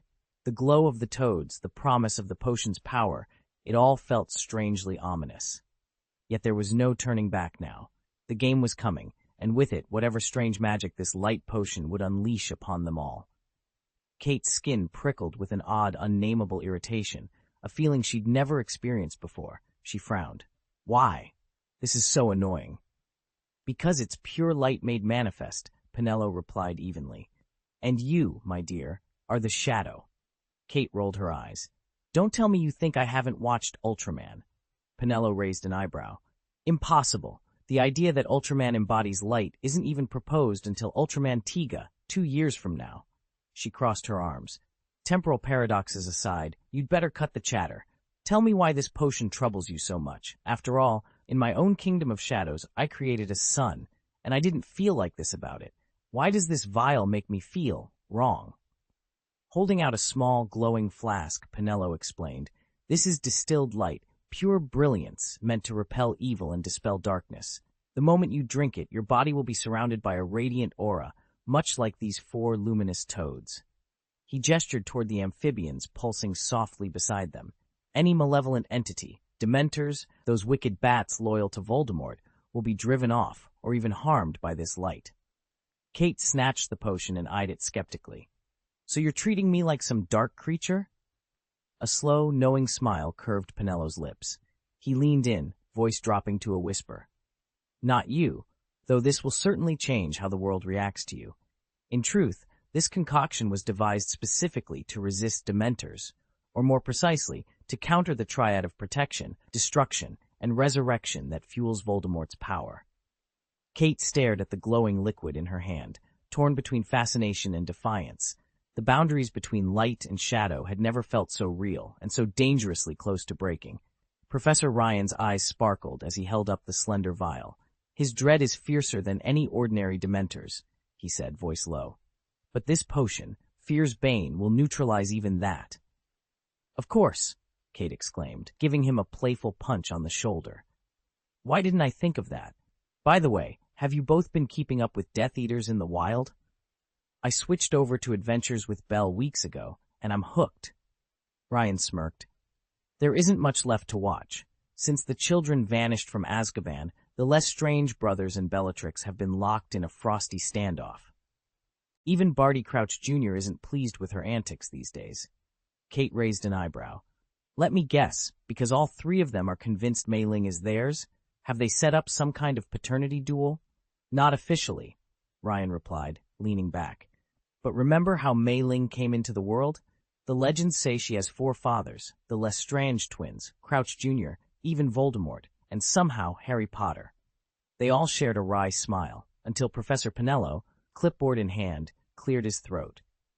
Interesting premise for a show, he said, folding his arms. But have you considered the implications for Tom Riddle himself? After he performed that monk's ritual to purge his evil half, what might happen if he drank this fear-eliminating draught? At his question, Kate and Ryan exchanged a glance, then leaned forward together, their gazes fixed on the pale potion glimmering on the staff table. In the dim candlelight, its surface rippled like liquid moonlight, ready to test even the darkest heart. To the surprise of Dumbledore, Snape, and Kate, Tom Riddle didn't cast a single glance at the glowing potion. Instead, his eyes lingered on Lily. The vial's pure, radiant light seemed to awaken something in him, a foreign, tender feeling he'd never known before. Love. In that moment, Dumbledore's words rang in his ears. You are Voldemort, but not him. You are Harry, but not him. Your parents are equally Tom Riddle Sr. and Merope Gaunt and James Potter and Lily Evans. Riddle's gaze softened as he looked at Lily, at the woman who might have been his mother, and he thought of the little girl waiting for him in Professor McGonagall's office upstairs, his daughter by blood and by magic. For the first time, he felt vulnerable. A gentle, genuine smile spread across his face, startling Dumbledore, who stood nearby. Snape, noticing Riddle's expression, turned on him with a fierce glare. Well, Kate said with a knowing smile, it seems Riddle's fallen in love with Lily Evans. You could say that, Snape muttered, but it's the love of a son for his mother, not a lover's passion. Meanwhile, down the hall, the Ravenclaw common room buzzed with excitement.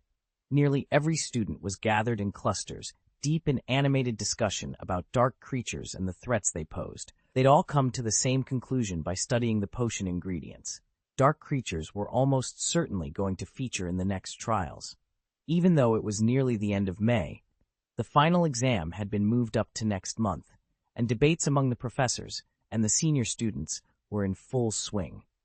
Every observation was being recorded, both to assist the Academy's defenses and to give their champion, Harry, every possible advantage. I'm convinced they'll use the Boggart bat this year, Professor Whitaker announced, tapping the parchment before him. According to every source I've found, the only reliable counterspell is the Patronus charm. But since the bat strikes its victims in their sleep, it's conceivable that a well-placed physical blow could force it off. Its notorious hunting record owes entirely to catching people before they can draw their wands. That makes sense, Hermione agreed, leaning forward. I just reread Flavius Bobby's report, the only person to survive a bat attack. He said it was nearly 1 o'clock in the morning, and he was just drifting off when something slid under his door, a formless black shadow, like a cloak, slithering over the floor. Before he knew it, it slammed onto his face, clamping over his mouth and nose. Bobby described an immediate, bone-chilling cold that enveloped him. He struggled to scream, but the creature's grip silenced him. In total darkness, he fumbled until his fingertips brushed the handle of his wand. They fell silent, each picturing Flavius Bobby's desperate fight. If a single bat could nearly kill a seasoned wizard in his own bedroom, what hope would an unprepared competitor have? The urgency in the room intensified. Harry Potter would need every scrap of insight they could muster. I slammed against the wall as the shadowy coil tightened around my face. Darkness closed in. My head spun, and my lungs screamed for air. Desperately, I thrashed on the bed, fighting to break free, but the creature's grip only constricted faster, until I tumbled heavily to the floor. Gasping for breath, I forced myself to focus. With trembling fingers, I drew my wand and thrust it toward the inky folds that bound me. I remembered the day I was elected president of the Gobstone Club, how proud I'd felt, and let that memory kindle my courage. "Expecto Patronum," I cried. A brilliant silvery horn of light exploded from my wand, charging into the creature's center. It recoiled with an unearthly shriek, its form dissolving into a smoky mist that billowed upward, slapped against the ceiling, then drifted across the room and vanished through the far wall. I lay panting on the stone floor, adrenaline draining away. Watching that shadowy fiend fall apart showed me something important. Yes, it can be driven back by force. Yet afterward, its mass seemed to thicken, as though each failed attack only made it hungrier for its next victim. And it leaves no remains, not a single scratch or drop of blood when it strikes. That tells me this thing never hunts anything larger than a mouse. Compared to Harry's conquest of the Hungarian horntail, I doubt it poses a serious threat to him. Besides, our new potion brims with luminous energy. Its very essence is light. If it can repel this creature, then Voldemort himself might stand protected by the same draught. I rose to my feet, heart still pounding, and let the silence of the deserted corridor settle around me. One thing's clear. We have a fighting chance. And with a little more light on our side, even darkness can be defeated. Chapter 297, The Knights of Vulpes. The common room buzzed with speculation about the upcoming third task. When it came to dark creatures, the Voldemort bat was universally regarded as the most infamous and enigmatic beast. Nearly every student expected it to feature in the competition. A handful, however, weren't so sure. "You really think anyone's going to catch a Voldemort bat?" one student scoffed. Newt Scamander's Fantastic Beasts and Where to Find Them clearly states no one's ever trained one. I'm betting the third task is a maze packed with deadly creatures. Acromantulas, redcaps, zombies, those giant-headed monstrosities, boggarts, even dementors. The champions will have to fight their way through and seize the trophy hidden at its center. Or what if the trophy is actually a key? Another chimed in.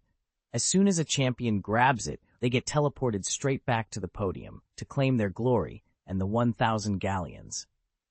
Within hours, these theories were neatly bound into a booklet by a group of eager classmates and handed to Harry. He flipped through the pages, his brow furrowing. "All conjecture," he remarked.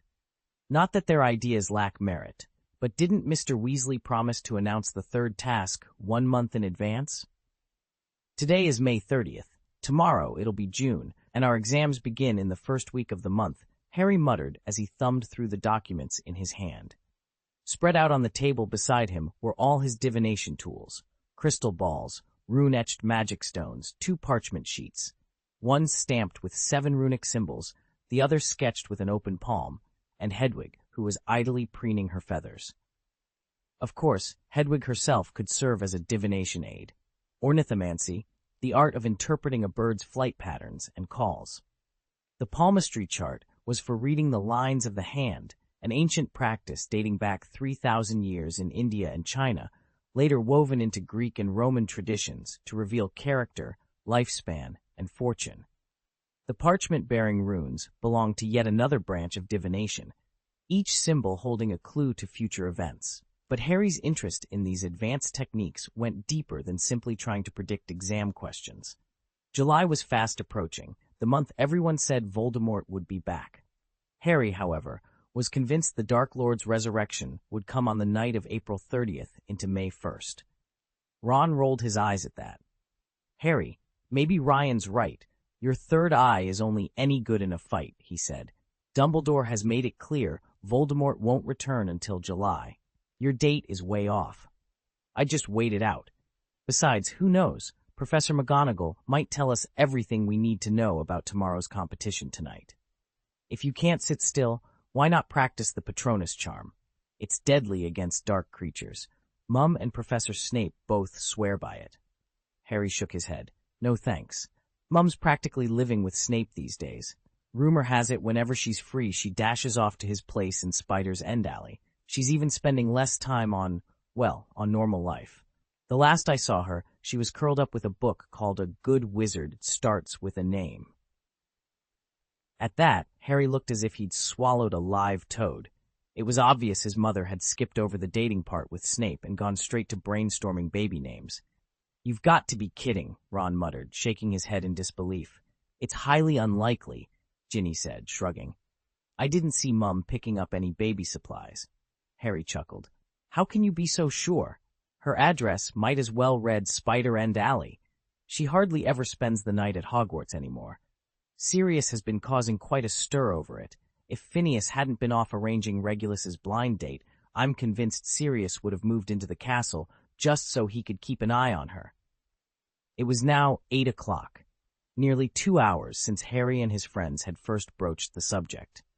Kate, who'd just finished watching tonight's episode of Adventures with Belle, had switched on the TV's monitoring feature. She'd noticed there wasn't one in the bathroom and was eavesdropping on their conversation downstairs. Looking up, she interjected, Harry, you're not forecasting the future here, are you? I'm fairly certain Voldemort only came back during the summer vacation after exams. Remember? That's why Ryan blasted him with a lightning spell while he was reading that note. Harry shook his head.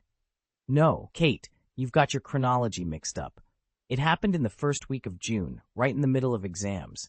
I remember it clearly. Ryan stepped in because Luna was desperate to keep Voldemort's return from disrupting her OLs. I've been tracking this for over a month, Penelo said, her tone resolute. Penelo's right, Kate agreed. You were on to something. If Voldemort's forces had succeeded without interruption, he'd have returned in early June. But once you factor in the surviving wizards his Death Eaters failed to eliminate, his resurrection shifts to Walpurgis Night, between the evening of April 30th and the dawn of May 1st. Knights of Walpurgis? Kate repeated in surprise. I always thought that was simply another title for a Death Eater. I never connected it with Walpurgis Night itself. Penelo nodded. Walpurgis Night leads into May Day, an ancient festival celebrated by Britain's native Druids. Later, the church repurposed it as the feast day of St. Walpurga. As Christianity spread, Druidism was branded pagan, its followers dwindled, and its deities were portrayed as demons. Eventually, the old rituals were moved to the night before May 1st. Theirs became a clandestine affair of shadows and fire, exactly the timing Voldemort needs for his return. They would climb the sacred mountain each spring to offer sacrifices and light May Day bonfires. Over time, this ritual gave rise to the superstition that devils gathered on the Brocken at Walpurgis Night. Thus, the name of the devout Saint Walburga became inextricably linked with diabolical rites, and Walpurgis Night earned its reputation as a devil's carnival. Penelope paused, recalling a passage from British folklore, mysterious Druidism. Exactly. In fact, many of Britain's pure-blood wizarding families trace their roots back to Druidic cults. When Voldemort was at Hogwarts, he exploited that legacy, assembling a league of pure-bloods under the twin banners of Slytherin heritage and ancient Druidic rites. They called themselves the Order of Walpurgis, and in its early days it was regarded as a respectable society. But things turned dark in his 5th year.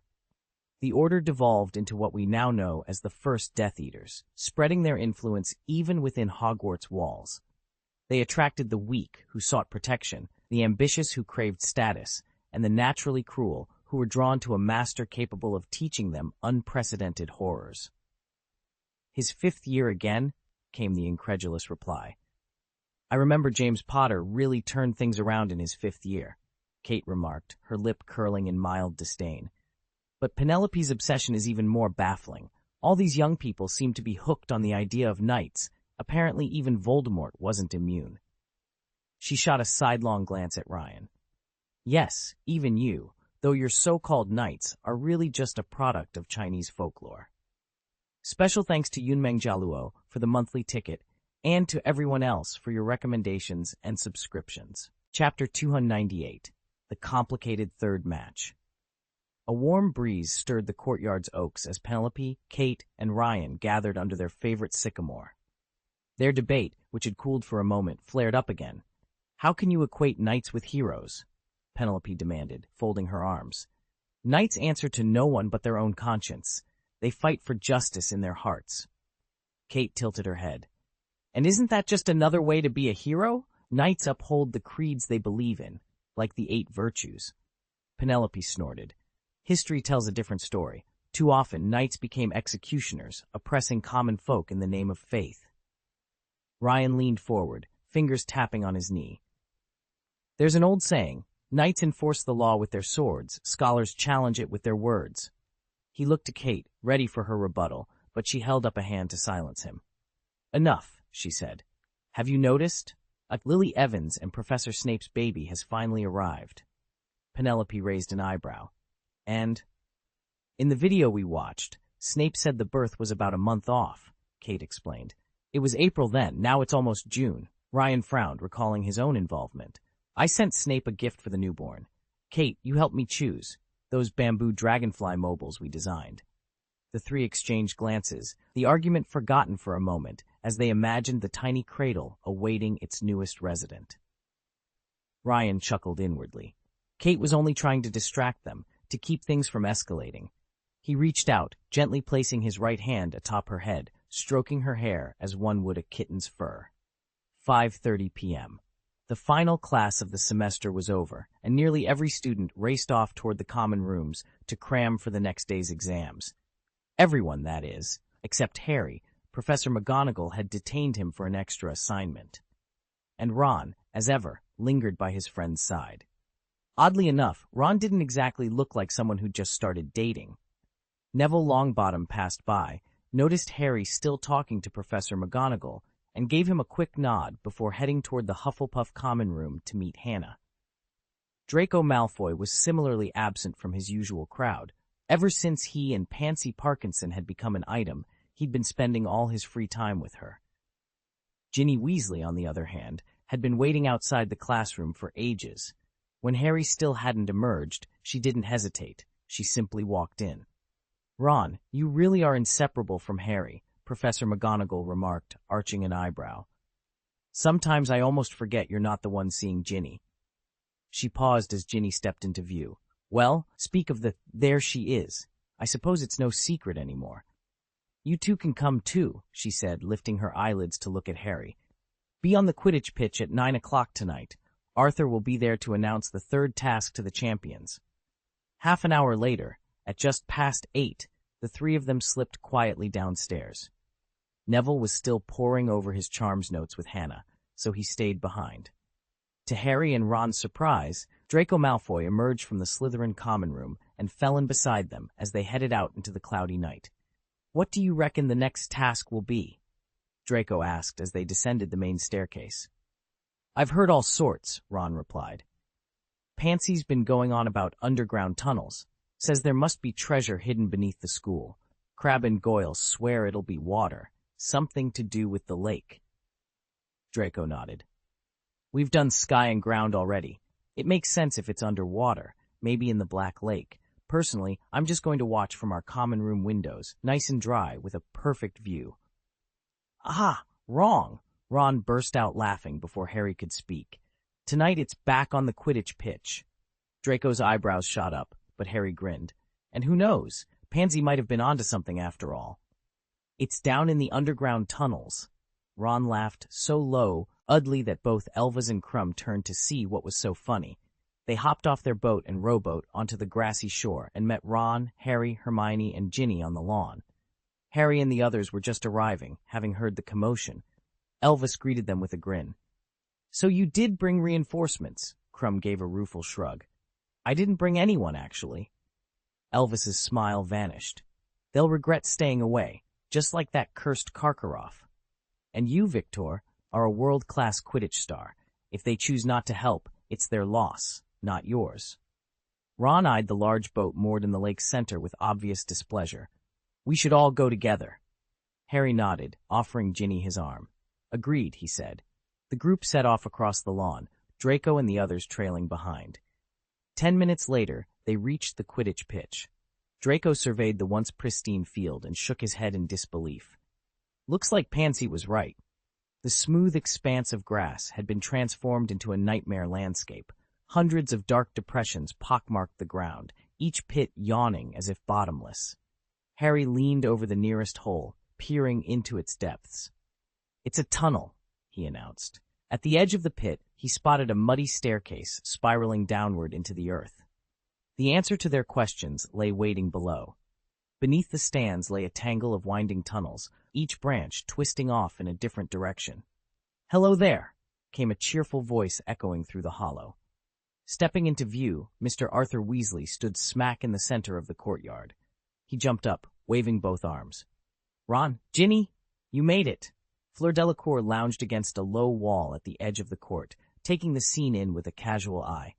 At her father's shout, Ron broke away from Harry and the others, scampered across the uneven ground, and, with an exuberant whoop, launched himself into Mr. Weasley's waiting arms. "How is it?" Mr. Weasley ruffled Ron's hair and grinned broadly.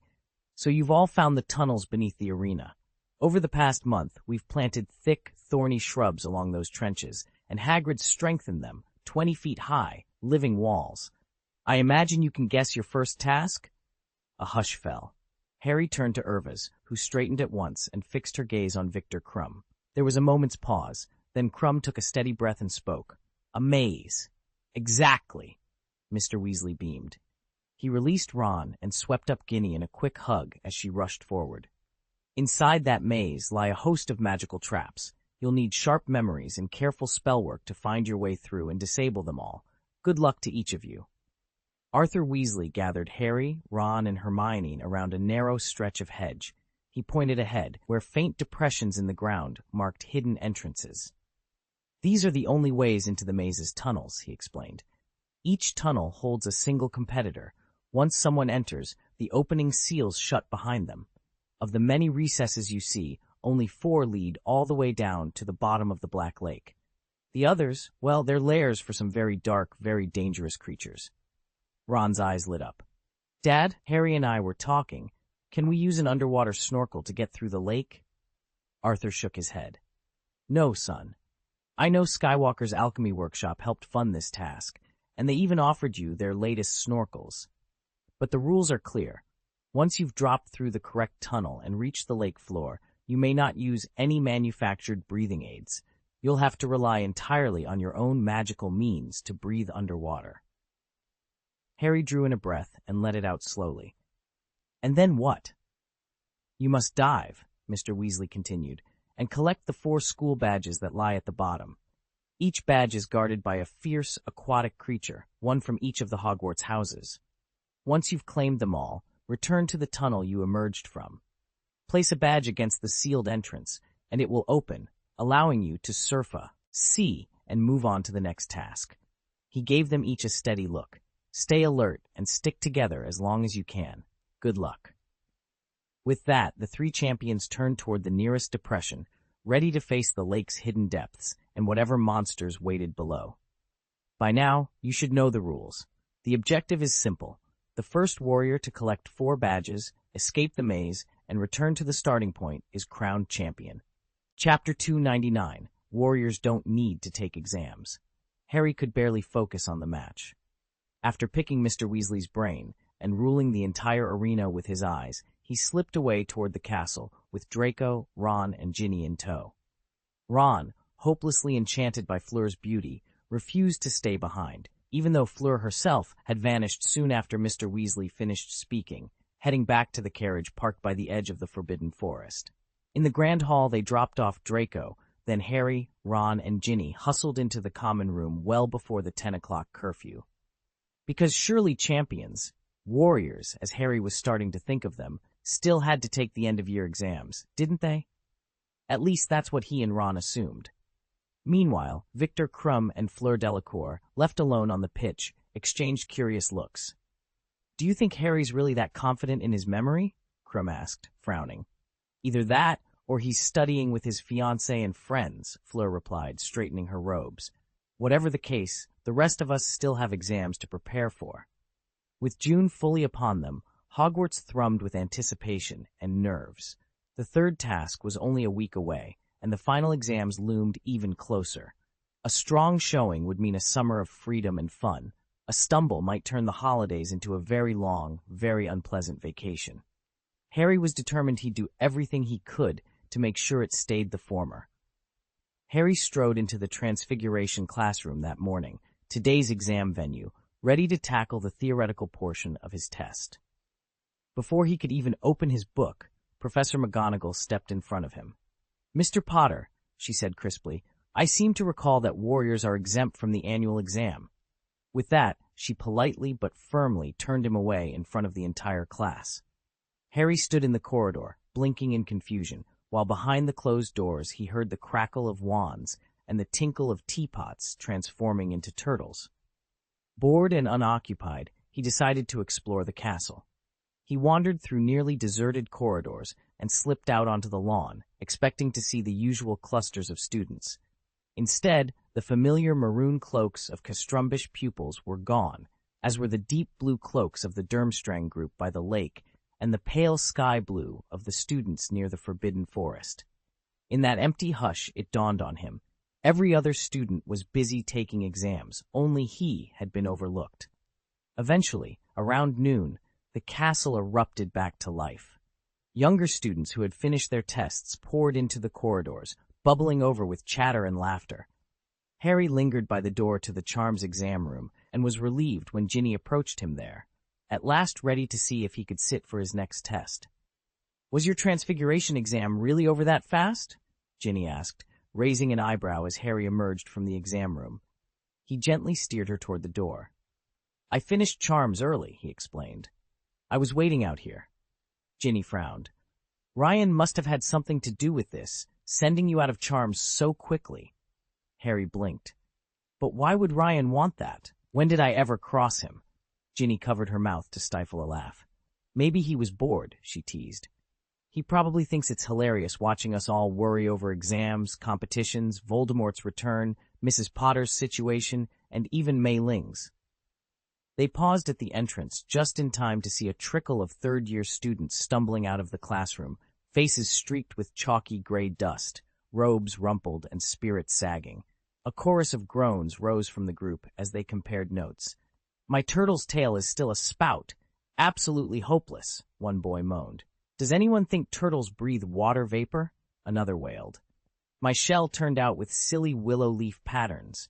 Do you reckon I'll lose points for that?" a girl asked miserably. "The difficulty jumped overnight," someone else added. Harry and Ginny exchanged amused glances. If the Transfiguration timetable was going to be this unpredictable, at least they'd learned to expect the unexpected. "Last year, all we had to do on our Transfiguration exam was turn a rabbit into a slipper," Ron griped as he plodded down the hall beside Draco and Neville. He paid no mind to Lavender, Pansy, and Hannah, who hovered nearby with impatient looks. Just then, Harry appeared around the corner, and Ron's frown instantly melted away.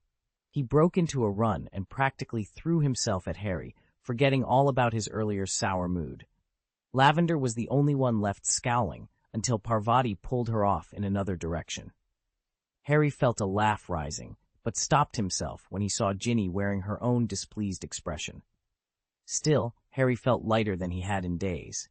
He finally had someone to unload on, and Ron took his constant complaining as pure entertainment, never minding the barrage of negative energy. After just a few minutes of griping, Harry could always feel the knot in his chest unwind. Their brief reunion, however, was cut short by the tight schedule. The Transfiguration exam had run long, and they still had Charms and Ancient Runes in the afternoon. Lunch flew by, and before Harry could finish his last mouthful, he watched his friends file out of the Great Hall and sprint up the stairs toward their next classes. He was the last student left in the spell exam hall. Everyone else had already finished the written portion and poured out into the corridors. Elvis and his friends, exempt as warriors, had long since gone off to their own quarters to eat or practice for the upcoming third game. Harry hovered near the door of the practical stage classroom, waiting for instructions, when sudden peals of hysterical laughter erupted from within. The written exam must be done, he realized. Now they were testing the happiness charm. A moment later, Ron burst out, gasping for air, followed by half a dozen classmates who could barely stand upright through giggles. Professor Flitwick, clearly exasperated, had sent them all out and set them up in the empty room next door so the others could work in peace. It took 10 minutes of wheezing and snorting before Ron could explain what had happened. Their partner, Zacharias, had given the wand flick with so much force that the charm's effects didn't fade when they should have. Instead of dialing back their joy, they were still in the grips of uncontrollable laughter, laughing so hard they couldn't possibly get the incantation right and complete the exam. Now they were doomed to giggle until they dragged themselves together, recited the words properly, and finally passed the practical. Maybe it was Harry's presence that threw him off. While the rest of the class drifted back to the charms classroom one by one to take their exam, Ron lingered in the corridor, grinning like an idiot. It must have been almost an hour before he finally shook himself back to reality. When he did, he randomly dragged some poor student into the classroom as his charms partner, and at last, the exam began. Once charms was over, Ron and Harry parted company. Like Harry, Ron had signed up for ancient runes, which meant he still had to sit the ancient magic text exam. By the time he arrived, it was nearly dinner, and the other rune students were already filing out, exam papers in hand. 10 minutes later, Ron stumbled back into the corridor, head bowed. He dawdled so long in charms that he was late for ancient runes and had missed the chance to pace himself properly. Through the door, he'd glimpsed dozens of classmates bent over their parchments, quills scratching furiously. "It's outrageous," he burst out, stomping down the hallway. "I asked if I could hand in my charms paper early. No chance. Had to sit the full hour, even though I was the last one in. Now I'm late for this exam as well." He muttered complaints about Professor Bobling's inflexibility and cursed Zacharias for not showing up to help him out. By the time he reached the entrance to the Great Hall, his grievances were still echoing off the stone walls. He could barely cram an entire fried chicken drumstick into his mouth. After dinner, the other third years hurried back to the common room, but Harry stayed behind with Ron and Ginny. Once they'd settled at a table, the three of them began reviewing care of magical creatures, potions, and astronomy, yet suddenly Ron fell completely silent.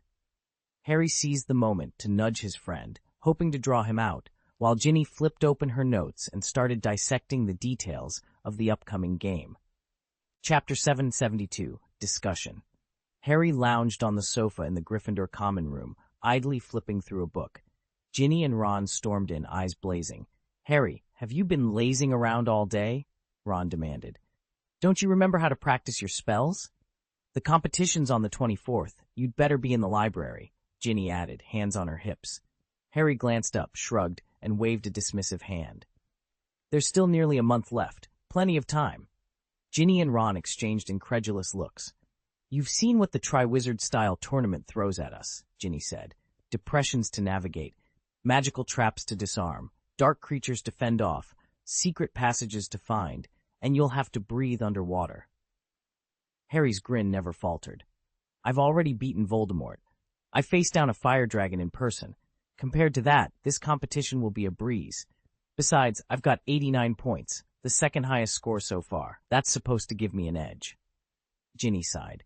"All right, champion, in theory. But underwater breathing is no joke. You need 4 badges and have to defeat 4 aquatic creatures. The bubblehead charm won't hold up. And for human transformation, your only boost is the Poppy transformation spell." Harry closed his book and sat up. "Then I'll master Poppy transformation. As for the rest, well, that's what practice is for." He smiled confidently. "Now, if you'll excuse me, I'm going to the library, tonight." Ginny and Ron exchanged relieved smiles as Harry stood and headed for the portrait hole, determination written all over his face. "I've already thought of that," Harry said, fishing a thick volume from his satchel. "Mediterranean magical aquatic plants and their characteristics. My mum gave it to me for Christmas last year. You all know I excel at potions, so I collect reference books on exotic plants and animals. Listen to this. In the Mediterranean depths grows gillyweed, a plant that if consumed lets you breathe underwater. Just a handful grants nearly an hour beneath the surface. Ginny let out a relieved sigh, the fierceness draining from her eyes. Well, do you have any gillyweed then? Harry took a cautious step back. Not yet. Ginny and Ron's faces fell, but Harry hurried on. I've already placed an order. It should arrive either tomorrow or the next day, and if there's any hiccup, I can ask Professor Snape. Mum says he stocks every odd potion ingredient imaginable. Ron's eyes lit up. Then what are you waiting for? Go see Snape tonight. You're practically part of the family now. The curfew won't even apply to you. You still have nothing to show, Ginny said, her voice cool. Harry's brow furrowed. Are you absolutely sure he's holed up in the office right now? Not off on some spider hunt with Mom? Ginny cleared her throat. Let's stick to the game details. Dad explained that the real chasm connects to tunnels that are completely clear of dark creatures. In other words, you won't need to fight anything. If a creature shows up, you just sprint past it. That way, you reach the chasm faster. Harry's scowl deepened at her confidence, and Ginny hesitated. Spotting Harry's doubt, Ron dropped nimbly from the ladder. There's more, he added. Dad also mentioned that the chasm itself is overgrown with 20-foot-high brambles. Even if you locate it in advance, that tangled maze of thorns will slow you down. And I wouldn't bank on the dark creatures staying locked away in the tunnels. The chasm seals shut while you're inside, but as soon as you emerge at the exit, it reopens, and any lurking monsters could slip out right behind you. Harry exchanged a look with Ron and Ginny. The puzzle was more complicated than he'd thought, but at least now they knew what to expect. This could actually be our strategy, Harry said, his eyes narrowing with a sudden serious edge. If Ron's right, that one of the first pits I find really does hold a dark creature, I'll simply leave it be, let it loose in the maze to slow down the other champions. He shook his head, thoughtful. But Ginny's plan makes more sense. There are 12 pits in all, and only 4 are safe. The other 8 must harbor monsters, and every pit is open from the start. If one of those creatures breaks free early, we won't be able to pick out the safe passages by the absence of beasts. We'll have to go right to the end of each tunnel to see if it leads anywhere, which wastes too much time. And remember, we still have to dive into the Black Lake afterward to win our badges from the 4 water-dwelling magical creatures. Ron gave a shudder. Harry, you just looked like Malfoy plotting one of his little conspiracies. Harry snorted, tilting his head. Did I? For a moment, Ron's remark flashed another image into his mind, one of his mother creeping through the shadowed alleyways of Nocturne Alley. It was a strange, unsettling thought, but Harry dismissed it just as quickly. There were more pressing puzzles ahead. Harry's mind buzzed with possibility. Ginny shot Ron a pointed look. We could borrow a magical tome from the Lower Egypt collection, she said. What Ron suggested makes sense, and Harry's theory fits too. Rather than sending those tunnel creatures to test for moisture, we need a spell that detects water vapor directly. Desert wizards in Egypt must have devised one. Ron waved a hand dismissively. That's too much trouble. There are thousands of books here. Have you forgotten Madame Pince? She knows every volume by heart. And if that doesn't work, Hermione can help. I'm certain she's memorized the entire library. Ginny scowled. Sure, but if Hermione weren't always trailing after you, Ron, making her seem so modest, she'd have been nicknamed the Living Library long ago. Harry said nothing, but Ron nudged him toward the nearest shelf. With exams far off, diving into more books sounded like the perfect plan. Chapter 7. A Risky Search in the Library. Harry meandered between the tall, dusty shelves of the Hogwarts library, hoping to kill time, and perhaps track down Hermione. He just remembered that he and Ginny had completely overlooked the fact that the Triwizard champions didn't have to sit tomorrow's exam. Classic Ryan tactic, he thought, narrowing his eyes. If he went looking for Hermione, no doubt Ryan would be lurking nearby, ready to shove some foolproof charm into Harry's hands, a charm guaranteed to go spectacularly awry. And with the tournament's every moment streamed live across Europe, the last thing Harry needed was a magical mishap broadcast to half a continent. Looking for Hermione, are you? Ron appeared at Harry's elbow, peering down the row of ancient runes tomes. Harry shook his head. Actually, I think I'll ask Madame Pince if she's seen her. Ron gave a lazy shrug. Fair enough, but you'd better leave me to my, studying. You've got an exam tomorrow, remember? I know, Harry sighed, but you should really get back to revising. Ron flashed him a wide grin. Me? Freak out over an exam? Not a chance. If I do terribly, I'll just say I spent all my time helping you practice spells, and if Madame Pince or the professors give me grief, I'll blame my scores on the nightmares I've been having about Voldemort's return. Harry couldn't help but laugh. You've got an answer for everything. Of course I do, Ron said, puffing up proudly. Now go on, find Hermione and make sure Ryan isn't setting up another prank. Harry nodded and headed off toward the librarian's office, while Ron settled at a nearby table, pulling out a pile of parchment and quill. Harry cast one last glance over his shoulder. With friends like these, the Triwizard Tournament was bound to be an adventure. Harry shook his head with a wry grin. All right, then you can help me practice these spells. He unrolled the parchment Percy had given him when he was first named a champion. Its margins teemed with useful incantations, each seemingly designed for this very contest.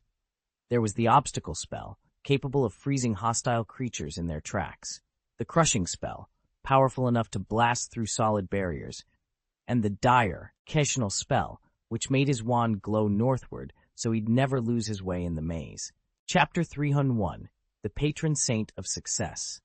Training in the common room was out of the question, so Harry led his friends down the long, spiraling staircase to the 6th floor. There, rows of vacant classrooms waited, perfect for a little uninterrupted practice. No sooner had they stepped off the stairs than a shadow detached itself from a darkened alcove. Mr. Filch, with Mrs. Norris padding along behind him, her eyes glowing in the corridor's dim light. The caretaker's frown deepened as he caught sight of Harry escorting his friends. He shifted his gaze to where Ron stood off to one side, nervously scrawling a letter to his girlfriend, Lavender. Giving a rueful shake of his head, Filch turned on his heel, Mrs. Norris letting out a soft hiss, then slipped silently into the night as though he'd never been there at all. That's our cue, Ron muttered, brushing imaginary dust from his robes. The group followed Harry into the next room, just beside the statue of the wise Julius, an ornately carved figure whose marble placard claimed he was the greatest strategist of his age.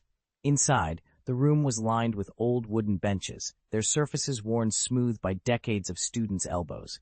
It was the perfect setup for practicing obstacle spells. "Ready, Harry?" Hermione called, giving her wand a practiced flick. Harry nodded and raised his own wand. An hour later, they were alone in the silent classroom. Ron pointed his wand at the nearest bench. Obstructus. With a crackle, the bench rose into the air, hurtling toward Harry. At Harry's sharp incantation, Arresto Momentum, the bench froze in mid-flight, suspended like an insect trapped in amber. He gave a quick twist of his wrist and murmured, Defindo. The wood splintered and crumbled, turning to dust that drifted gently to the floor.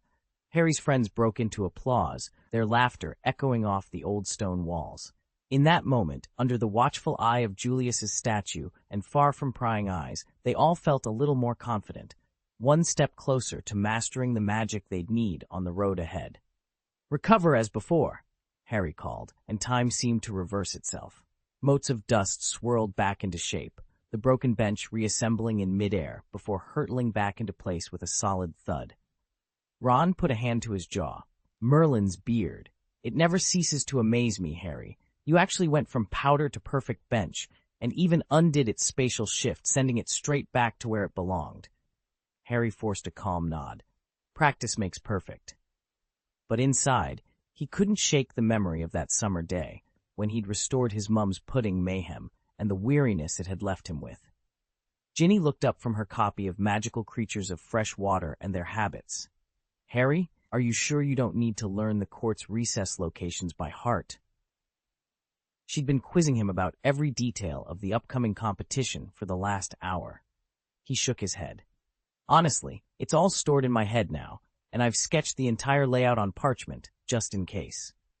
Here's the chapter rewritten in idiomatic, polished English while retaining all key plot points and details. All I needed was the castle's fixed position as a landmark and a simple direction spell. Finding the exact location of that hidden depression was impossible, and honestly, if a concussion charm did work, I could just blast through the fence and walk straight in anyway. That sounds solid, Ginny agreed, snapping her hefty textbook shut. Now, about those aquatic magical. Harry held up a hand. Hold that thought. It's almost midnight, and we've got a big test tomorrow. Let's pick this up after school. The next morning, Harry found himself on the outskirts of the Forbidden Forest for Hagrid's Care of Magical Creatures exam. Today, he was only an observer, watching classmates file forward under the heavy canvas curtain that concealed a roost of impatient hippogriffs. Hagrid stood by, lantern in hand, reminding each student that to pass they must coax a hippogriff's favor, then be enough to mount it and take flight above the forest canopy.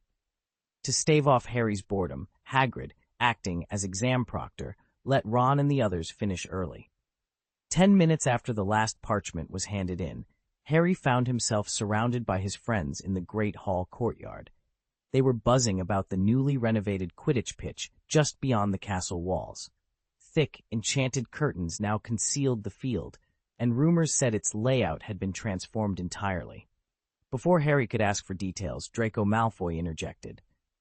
"You should learn the Patronus charm," Draco suggested, arms folded across his chest. "That phoenix you summoned is practically a Patronus already. Imagine combining the two, your familiar plus a full-strength Patronus. The results could be phenomenal." Neville Longbottom's hand shot up.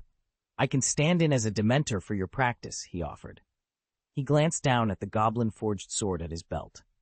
"Strange as it sounds, my sword's magic has developed a new trick. It not only senses people's emotions, but can actually provoke them, fear included. I've memorized the Patronus incantation, even if I can't cast it myself yet. I'll handle the evil creatures. You focus on your spell." Ron and Ginny both nodded eagerly. With Voldemort's resurrection in Azkaban still fresh news, they all knew a horde of Dementors could be next. Better to train now, while they had the chance.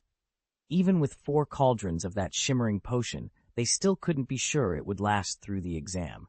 After all, none of them realized it was in fact the elixir of life.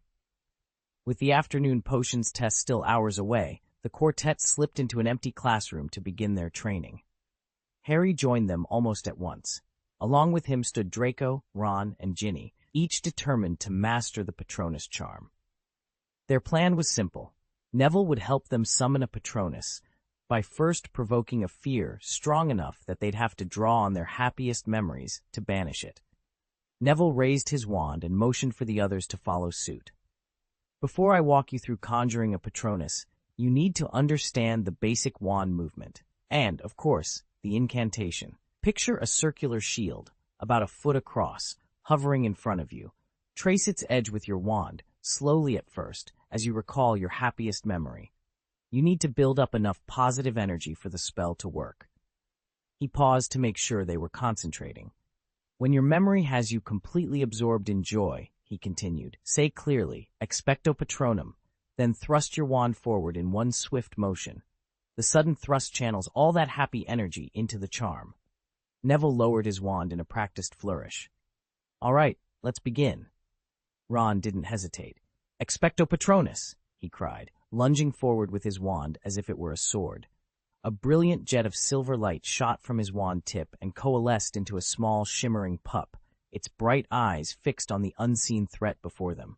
Encouraged by his success, Harry and Hermione shouted the same incantation and thrust out their wands.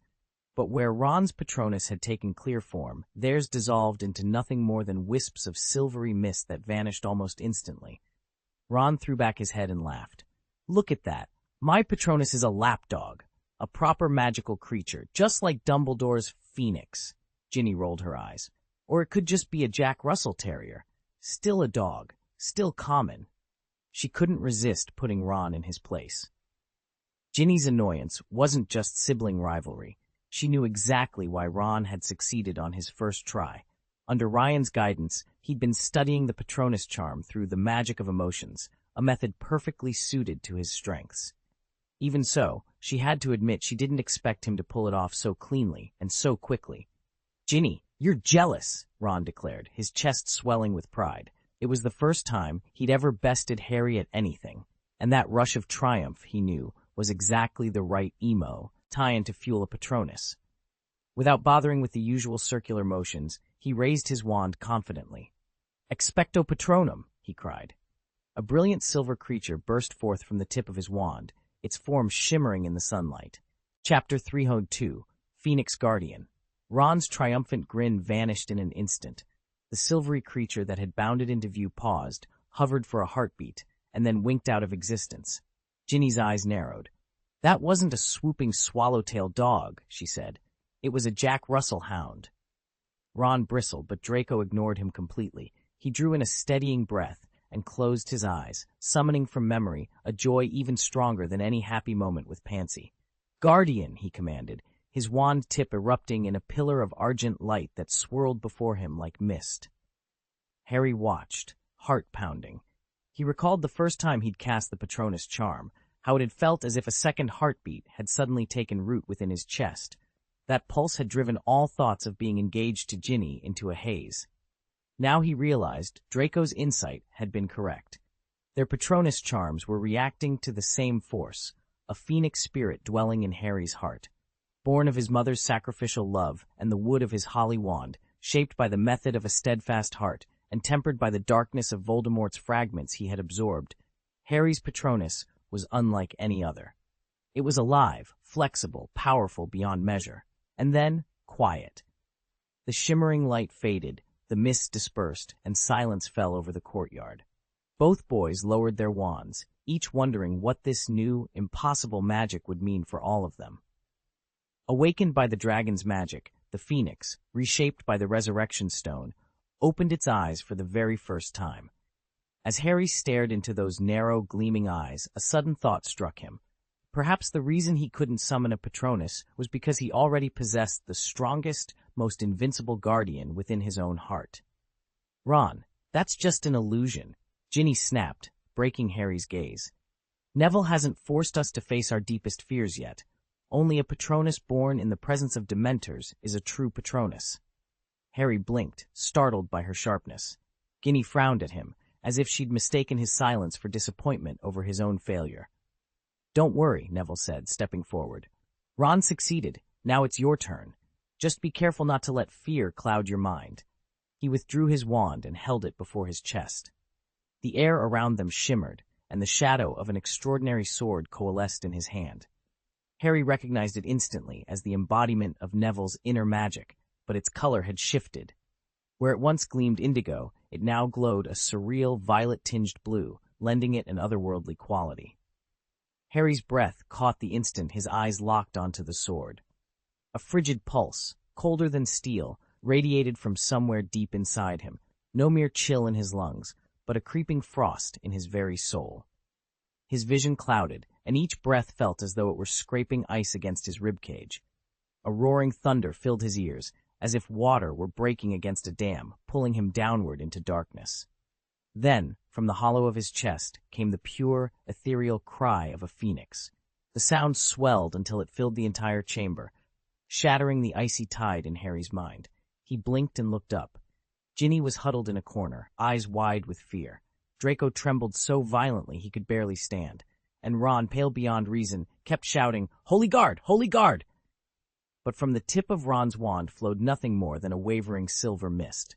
His Patronus, shaken by Ron's terror, collapsed into formless smoke. At that moment, Harry unleashed the Phoenix's call once more, and a blaze of crimson light burst from his chest. The scarlet bird arced through the air, its wings igniting the gloom. Slowly, color returned to Ginny's cheeks. Draco's trembling ceased. Ginny rose to her feet, determination shining in her eyes. Draco straightened his shoulders, courage replacing his fear. And with that fiery phoenix soaring overhead, they knew they still stood a chance. From the tip of Ron's wand burst the silver hound once more. It bounded around him in a gleaming arc before springing skyward. Harry watched it go with a small, grateful smile, even though his heart still trembled with fear. That tremor, however, no longer had power over him. A fierce resolve ignited deep in his chest, and Harry raised his own wand without hesitation. He didn't think of happier times, only of the phoenix's song that thrummed on his shoulder. "Call the guardian," he cried. At the words, a doorway of light blossomed at the wand's tip. In an instant, the little phoenix on Harry's shoulder blazed into scarlet fire and darted through the portal in a streak too swift for the eye to follow. Beyond that glowing arch, a magnificent creature took shape. A sacred, crimson phoenix with feathers that gleamed like burnished silver. It lifted its graceful neck, beat its shining wings, and cleaved through ceiling and wall until it burst into the open blue sky. A long, plaintive cry echoed in its wake. Harry pressed his hand to his left eye, staggered by a sudden sensation of being split in two. Had he not lived through this ordeal before, he might have collapsed on the spot. Far below, in the luxurious cabin at the heart of the sunken vessel beneath the Black Lake, a woman swathed in sumptuous maternity robes blinked awake. The echo of that phoenix's call still reverberated through the silent chamber. She recognized it at once. The shimmering aura of a Patronus and the distant cry of a phoenix. With a gentle clap, the painted skull on the table released a curling plume of white smoke. In that mist, the unmistakable shape of a phoenix Patronus took form, wings spread in ghostly brilliance. Her eyes narrowed, a flash of displeasure crossing her pale features.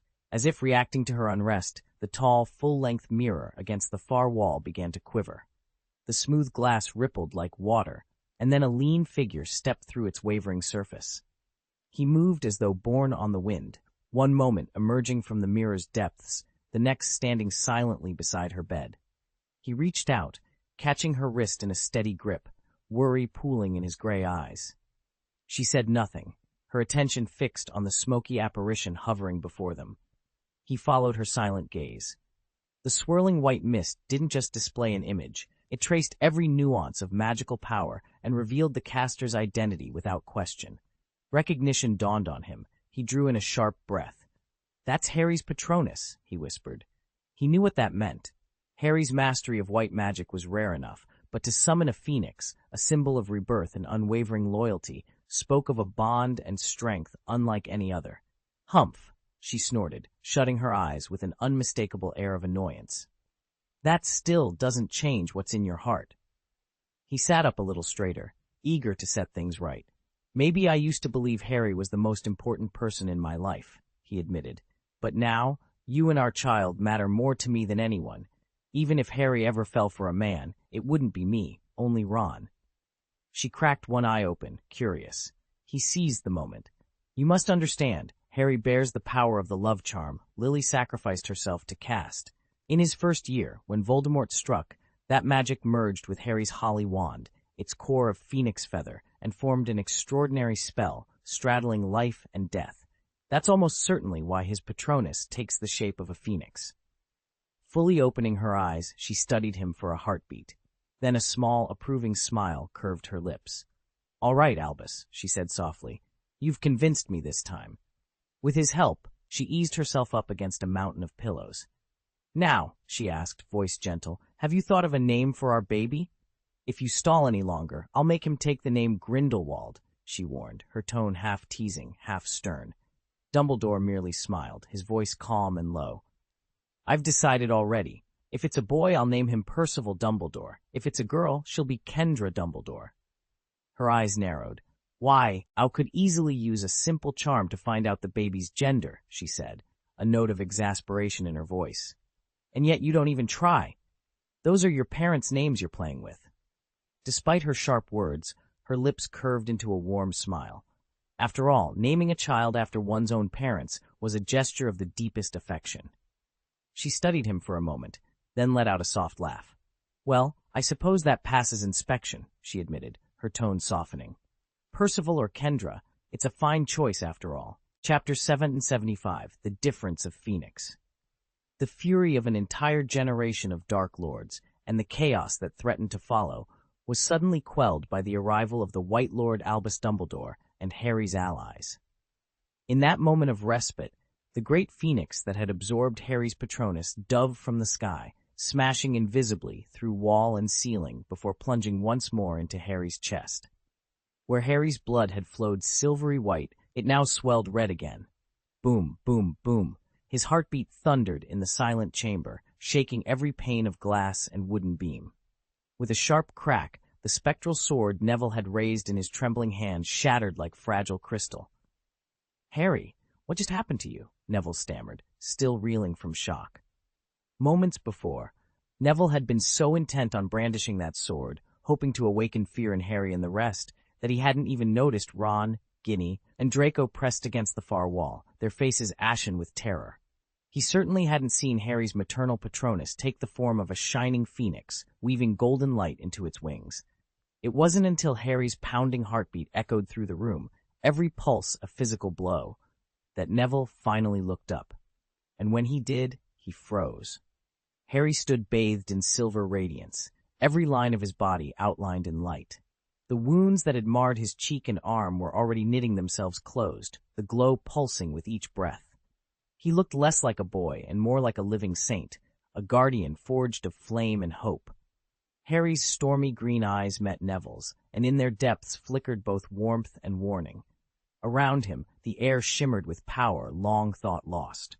"Come on," Harry said, his voice steady but resonant enough to fill the chamber. "There's still work to do."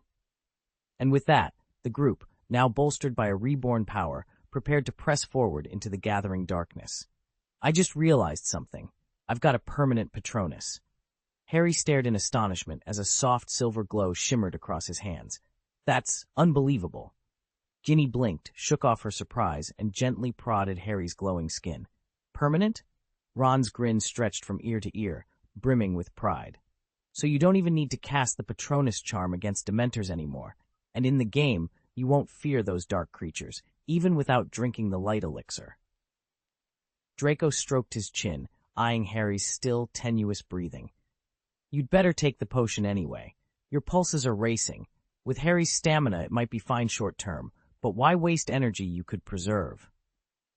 Harry sighed, letting the silver luminescence fade. "You're right, Draco. It'll be a lot easier if I drink it." "Good," Neville said, stepping forward and placing his hands against his chest as he prepared to cast again. "Now let's get back to practice. Ron and Harry, your Patronuses are solid. Draco and Ginny, you two still need work." Neville stood on the edge of the courtyard, the shimmering azure sigil spinning in his palm. Across from him, the inky silhouette of that strange sword trembled on the verge of reappearing. "Hold on!" Ron gasped, staggering forward. That was way too much. If Harry hadn't jumped in when he did, I'd be flat on the ground right now. Ginny and Draco exchanged stunned looks and nodded vigorously in agreement. Neville blinked, and the sigil dissolved into motes of light. He looked from one friend to the next, perplexed. "Too much. What did you all just experience? You're acting like you've been hit by a Dementor." Ron ran a hand through his hair, still shaken. I suddenly remembered when Fred and George turned my teddy bear into a giant spider. I was only 6, and I thought I'd never sleep again." Ginny bit her lip, then reached out to lightly stroke Harry's cheek. "I saw us breaking up. It was like watching a version of my life where Harry and I drifted apart forever." Harry rubbed his neck as if trying to clear away a fog. "I don't actually remember much. But or the memory could form. Fox, the phoenix in my heart, ripped me out of it." Draco looked dazed, staring at his feet. "Mine's hazy, but I think it was the Great Hall at Malfoy Manor. Except it was in ruins. Chairs and tables smashed against the walls, and I remember being in my mother's arms." Neville folded his arms, concern flickering in his eyes. "All of that just flashed in your heads? We need to figure out what's causing these echoes, before it's too late." Draco's voice trembled as he tried to describe what he'd seen. "The figure at the head table. I can't stop seeing him." He swallowed, eyes wide with fear. Those eyes, red, glowing, with vertical slits for pupils. He didn't really have a nose, just 2 thin nostrils. His skin was so pale it seemed to shine, like a ghost. A hush fell over the group. Draco exhaled shakily. "It was Voldemort. I dreamed about Voldemort." Neville leaned forward, his expression serious. "That must have been the meeting he held at your home, not long after you were born." Ron looked puzzled. "Why right after he was born?" Ginny shot him a withering glare. "Honestly, Ron, are you being stubborn or just dense? Voldemort's killing curse rebounded off Mrs. Potter's protective spell on Halloween, October 31st, 1981. That was when she paused, voice tight, first met his end. You were born the previous June, Draco, just a few months before that. Harry nodded, piecing it together. So your birthday's coming up soon, then? Why didn't you mention? Draco waved a hand, cheeks flushed. My birthday always falls right after our exams. This year it's on Sunday. Exams end Friday, so it's 2 days later. Neville offered him a reassuring smile. Just don't forget to keep up your practice in the meantime. Never mind, Harry said, pushing his notes aside. Potions is this afternoon, and you know how strict Professor Snape's exams are. Mum's probably helping to supervise. We'd better review now. Neville only got extra time to fine-tune that spell. Ron's grin faded at the mention of Snape. Good point. We still don't know which potion he'll test us on. Let's head to the common room and go over our recipes. Ginny nodded. Right. Pansy and the others must be finished by now, so I'll see you there. With a quick wave, Draco slipped out of the dormitory. I was actually looking for Hannah, so I'll tag along.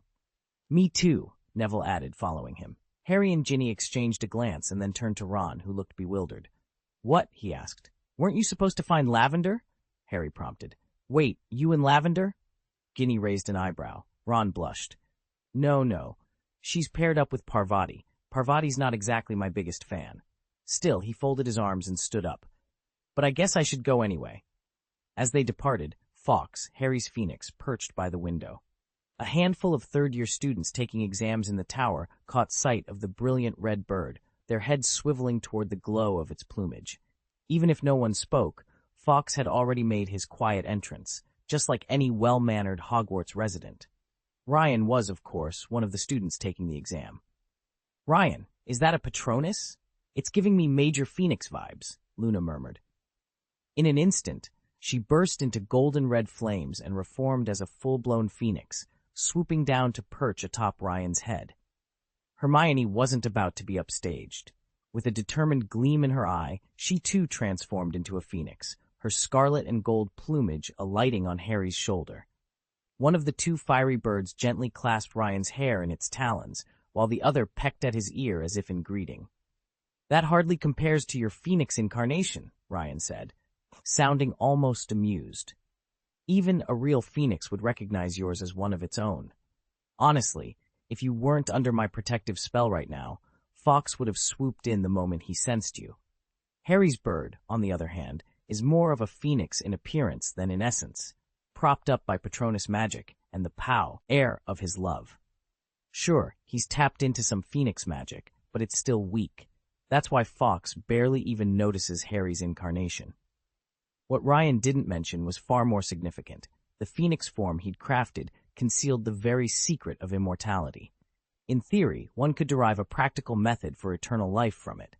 Harry's phoenix, for all its prowess against dark creatures and curses, held no such hidden power. Chapter 304, The Horse-Shaped Water Monster. Chapter 776, Kelpie afternoon came around in a flash, and Ron sat in Professor Snape's potions classroom feeling like his knees might give way at any moment. He shifted in his seat, frog brain cupped in his trembling hands. Merlin's beard, he muttered under his breath. It's Harry's fault, as usual. If it hadn't been for him, I'd be sitting next to Mrs. Potter, not here sweating like a first year. Behind him, Snape's soft, even breathing only made things worse. Ron could practically see the gleam of that hooked nose and the silent, scathing sneer aimed right at him. He dared not look up, instead focusing all his energy on keeping the frog brain intact. One slip, one unwanted hop, and he knew points would vanish faster than you could say, Accio. In the adjacent room, Harry sat stiffly in a high-backed chair by the fireplace. His robes felt tight, and every snap of embers seemed to echo in the hush. Across from him, Lily leaned forward, propping her chin on one hand and regarding him with an amused glint in her eyes. She looked as if she could study him forever and still want more. Honestly, she said, tilting her head, if I'd known you were going to get yourself locked up in here, I'd have stayed buried in the library. Why did you think wandering into the examination room was a better idea? Of course your mother found you. Harry exhaled in frustration. I know, I messed up. I just thought I could slip by unnoticed. Lily's expression softened. She leaned closer, concern replacing her teasing smile. You're fine, Harry. Really. You did spectacularly this morning. Your Phoenix Patronus lit up the entire school, Everyone's still talking about it. You've nothing to look so glum about. Harry managed a small, shaky smile. Lily reached out, covering his hand with hers. The crackle of the fire filled the silence as they sat there side by side, the tension finally easing between them. Ah? Harry hesitated. He couldn't admit the real reason, so he lied. I'm just worried the gillyweed won't arrive in time. His words sounded perfectly natural, and Lily didn't suspect a thing. Gillyweed? You're actually going to use it? She said, her eyes lighting up. That's brilliant. You'll conserve your magic for the 4 aquatic creatures, and if you've mastered the Patronus charm, those dark beings won't stand a chance. Harry blinked. Is it really that powerful? The Patronus charm? Lily gave him a fond ruffle of his hair. You have to understand, the Patronus charm is advanced magic. Even formally qualified wizards often struggle with it. Being able to cast a corporeal Patronus like you can is practically worth more than winning a championship tournament. Harry still looked unconvinced. It's that important? Lily nodded. In the Ministry of Magic, it's an unspoken requirement for high-ranking positions. If you can produce a solid Patronus, you're essentially guaranteed respect and a fast track up the career ladder. Harry frowned. What about Fudge? Lily's expression darkened. Him. She pursed her lips, and for a moment her features shadowed with uncertainty. Lily settled onto the edge of Harry's bed, smoothing out her robes as though they'd just emerged from Madame Pince's own wardrobe. You know, she began quietly, Dumbledore's influence here is stronger than even the most powerful Patronus charm. Whatever Cornelius Fudge decides, he immediately sends an owl to Dumbledore for guidance. By now, everyone thinks Fudge is just Dumbledore's puppet, his literal incarnation. Harry raised an eyebrow. Even someone who's only 5 years old and just arrived in this world sees how brainless he is, yet Fudge still keeps messing everything up. Lily sighed. Exactly. Every morning he dispatches dozens of owls just to ask what he should do next. In everyone's mind, the real Minister of Magic is Dumbledore, not Fudge. Harry chuckled. We were talking about Gillyweed a moment ago. How did we end up on Fudge? Lily gave him a playful shove on the shoulder. Speaking, of Gillyweed, I heard Snape's got a supply in his stores. Let me know if you need any, and I'll see what I can do. Harry shook his head firmly. I'd rather not have anything to do with Snape right now, not even his potions. She nodded in understanding. Fair enough. That evening, after enduring the surprise potions exam, Harry discovered there was yet another test scheduled, astronomy, at the stroke of midnight. While the rest of Gryffindor climbed the astronomy tower under starlight, Harry slipped back into the quiet of the boys' dormitory. He settled onto his bed, opened freshwater magical animals and their habits, and lost himself in study until the first light of dawn. Kelpie Magical Classification XXXXX. A Kelpie is a predatory water spirit native to the rivers and lakes of Britain and Ireland. Though it can assume many forms, it most often appears as a handsome black horse, its mane eerily entwined with broad-leaved cattails. When an unsuspecting victim climbs onto its back, the Kelpie plunges beneath the surface and devours the rider, later letting the victim's innards float up to the water's surface as grisly evidence of its feast. The proper way to subdue a Kelpie is with the placing charm. By slipping a magical bridle over its head, you force it into docility and obedience.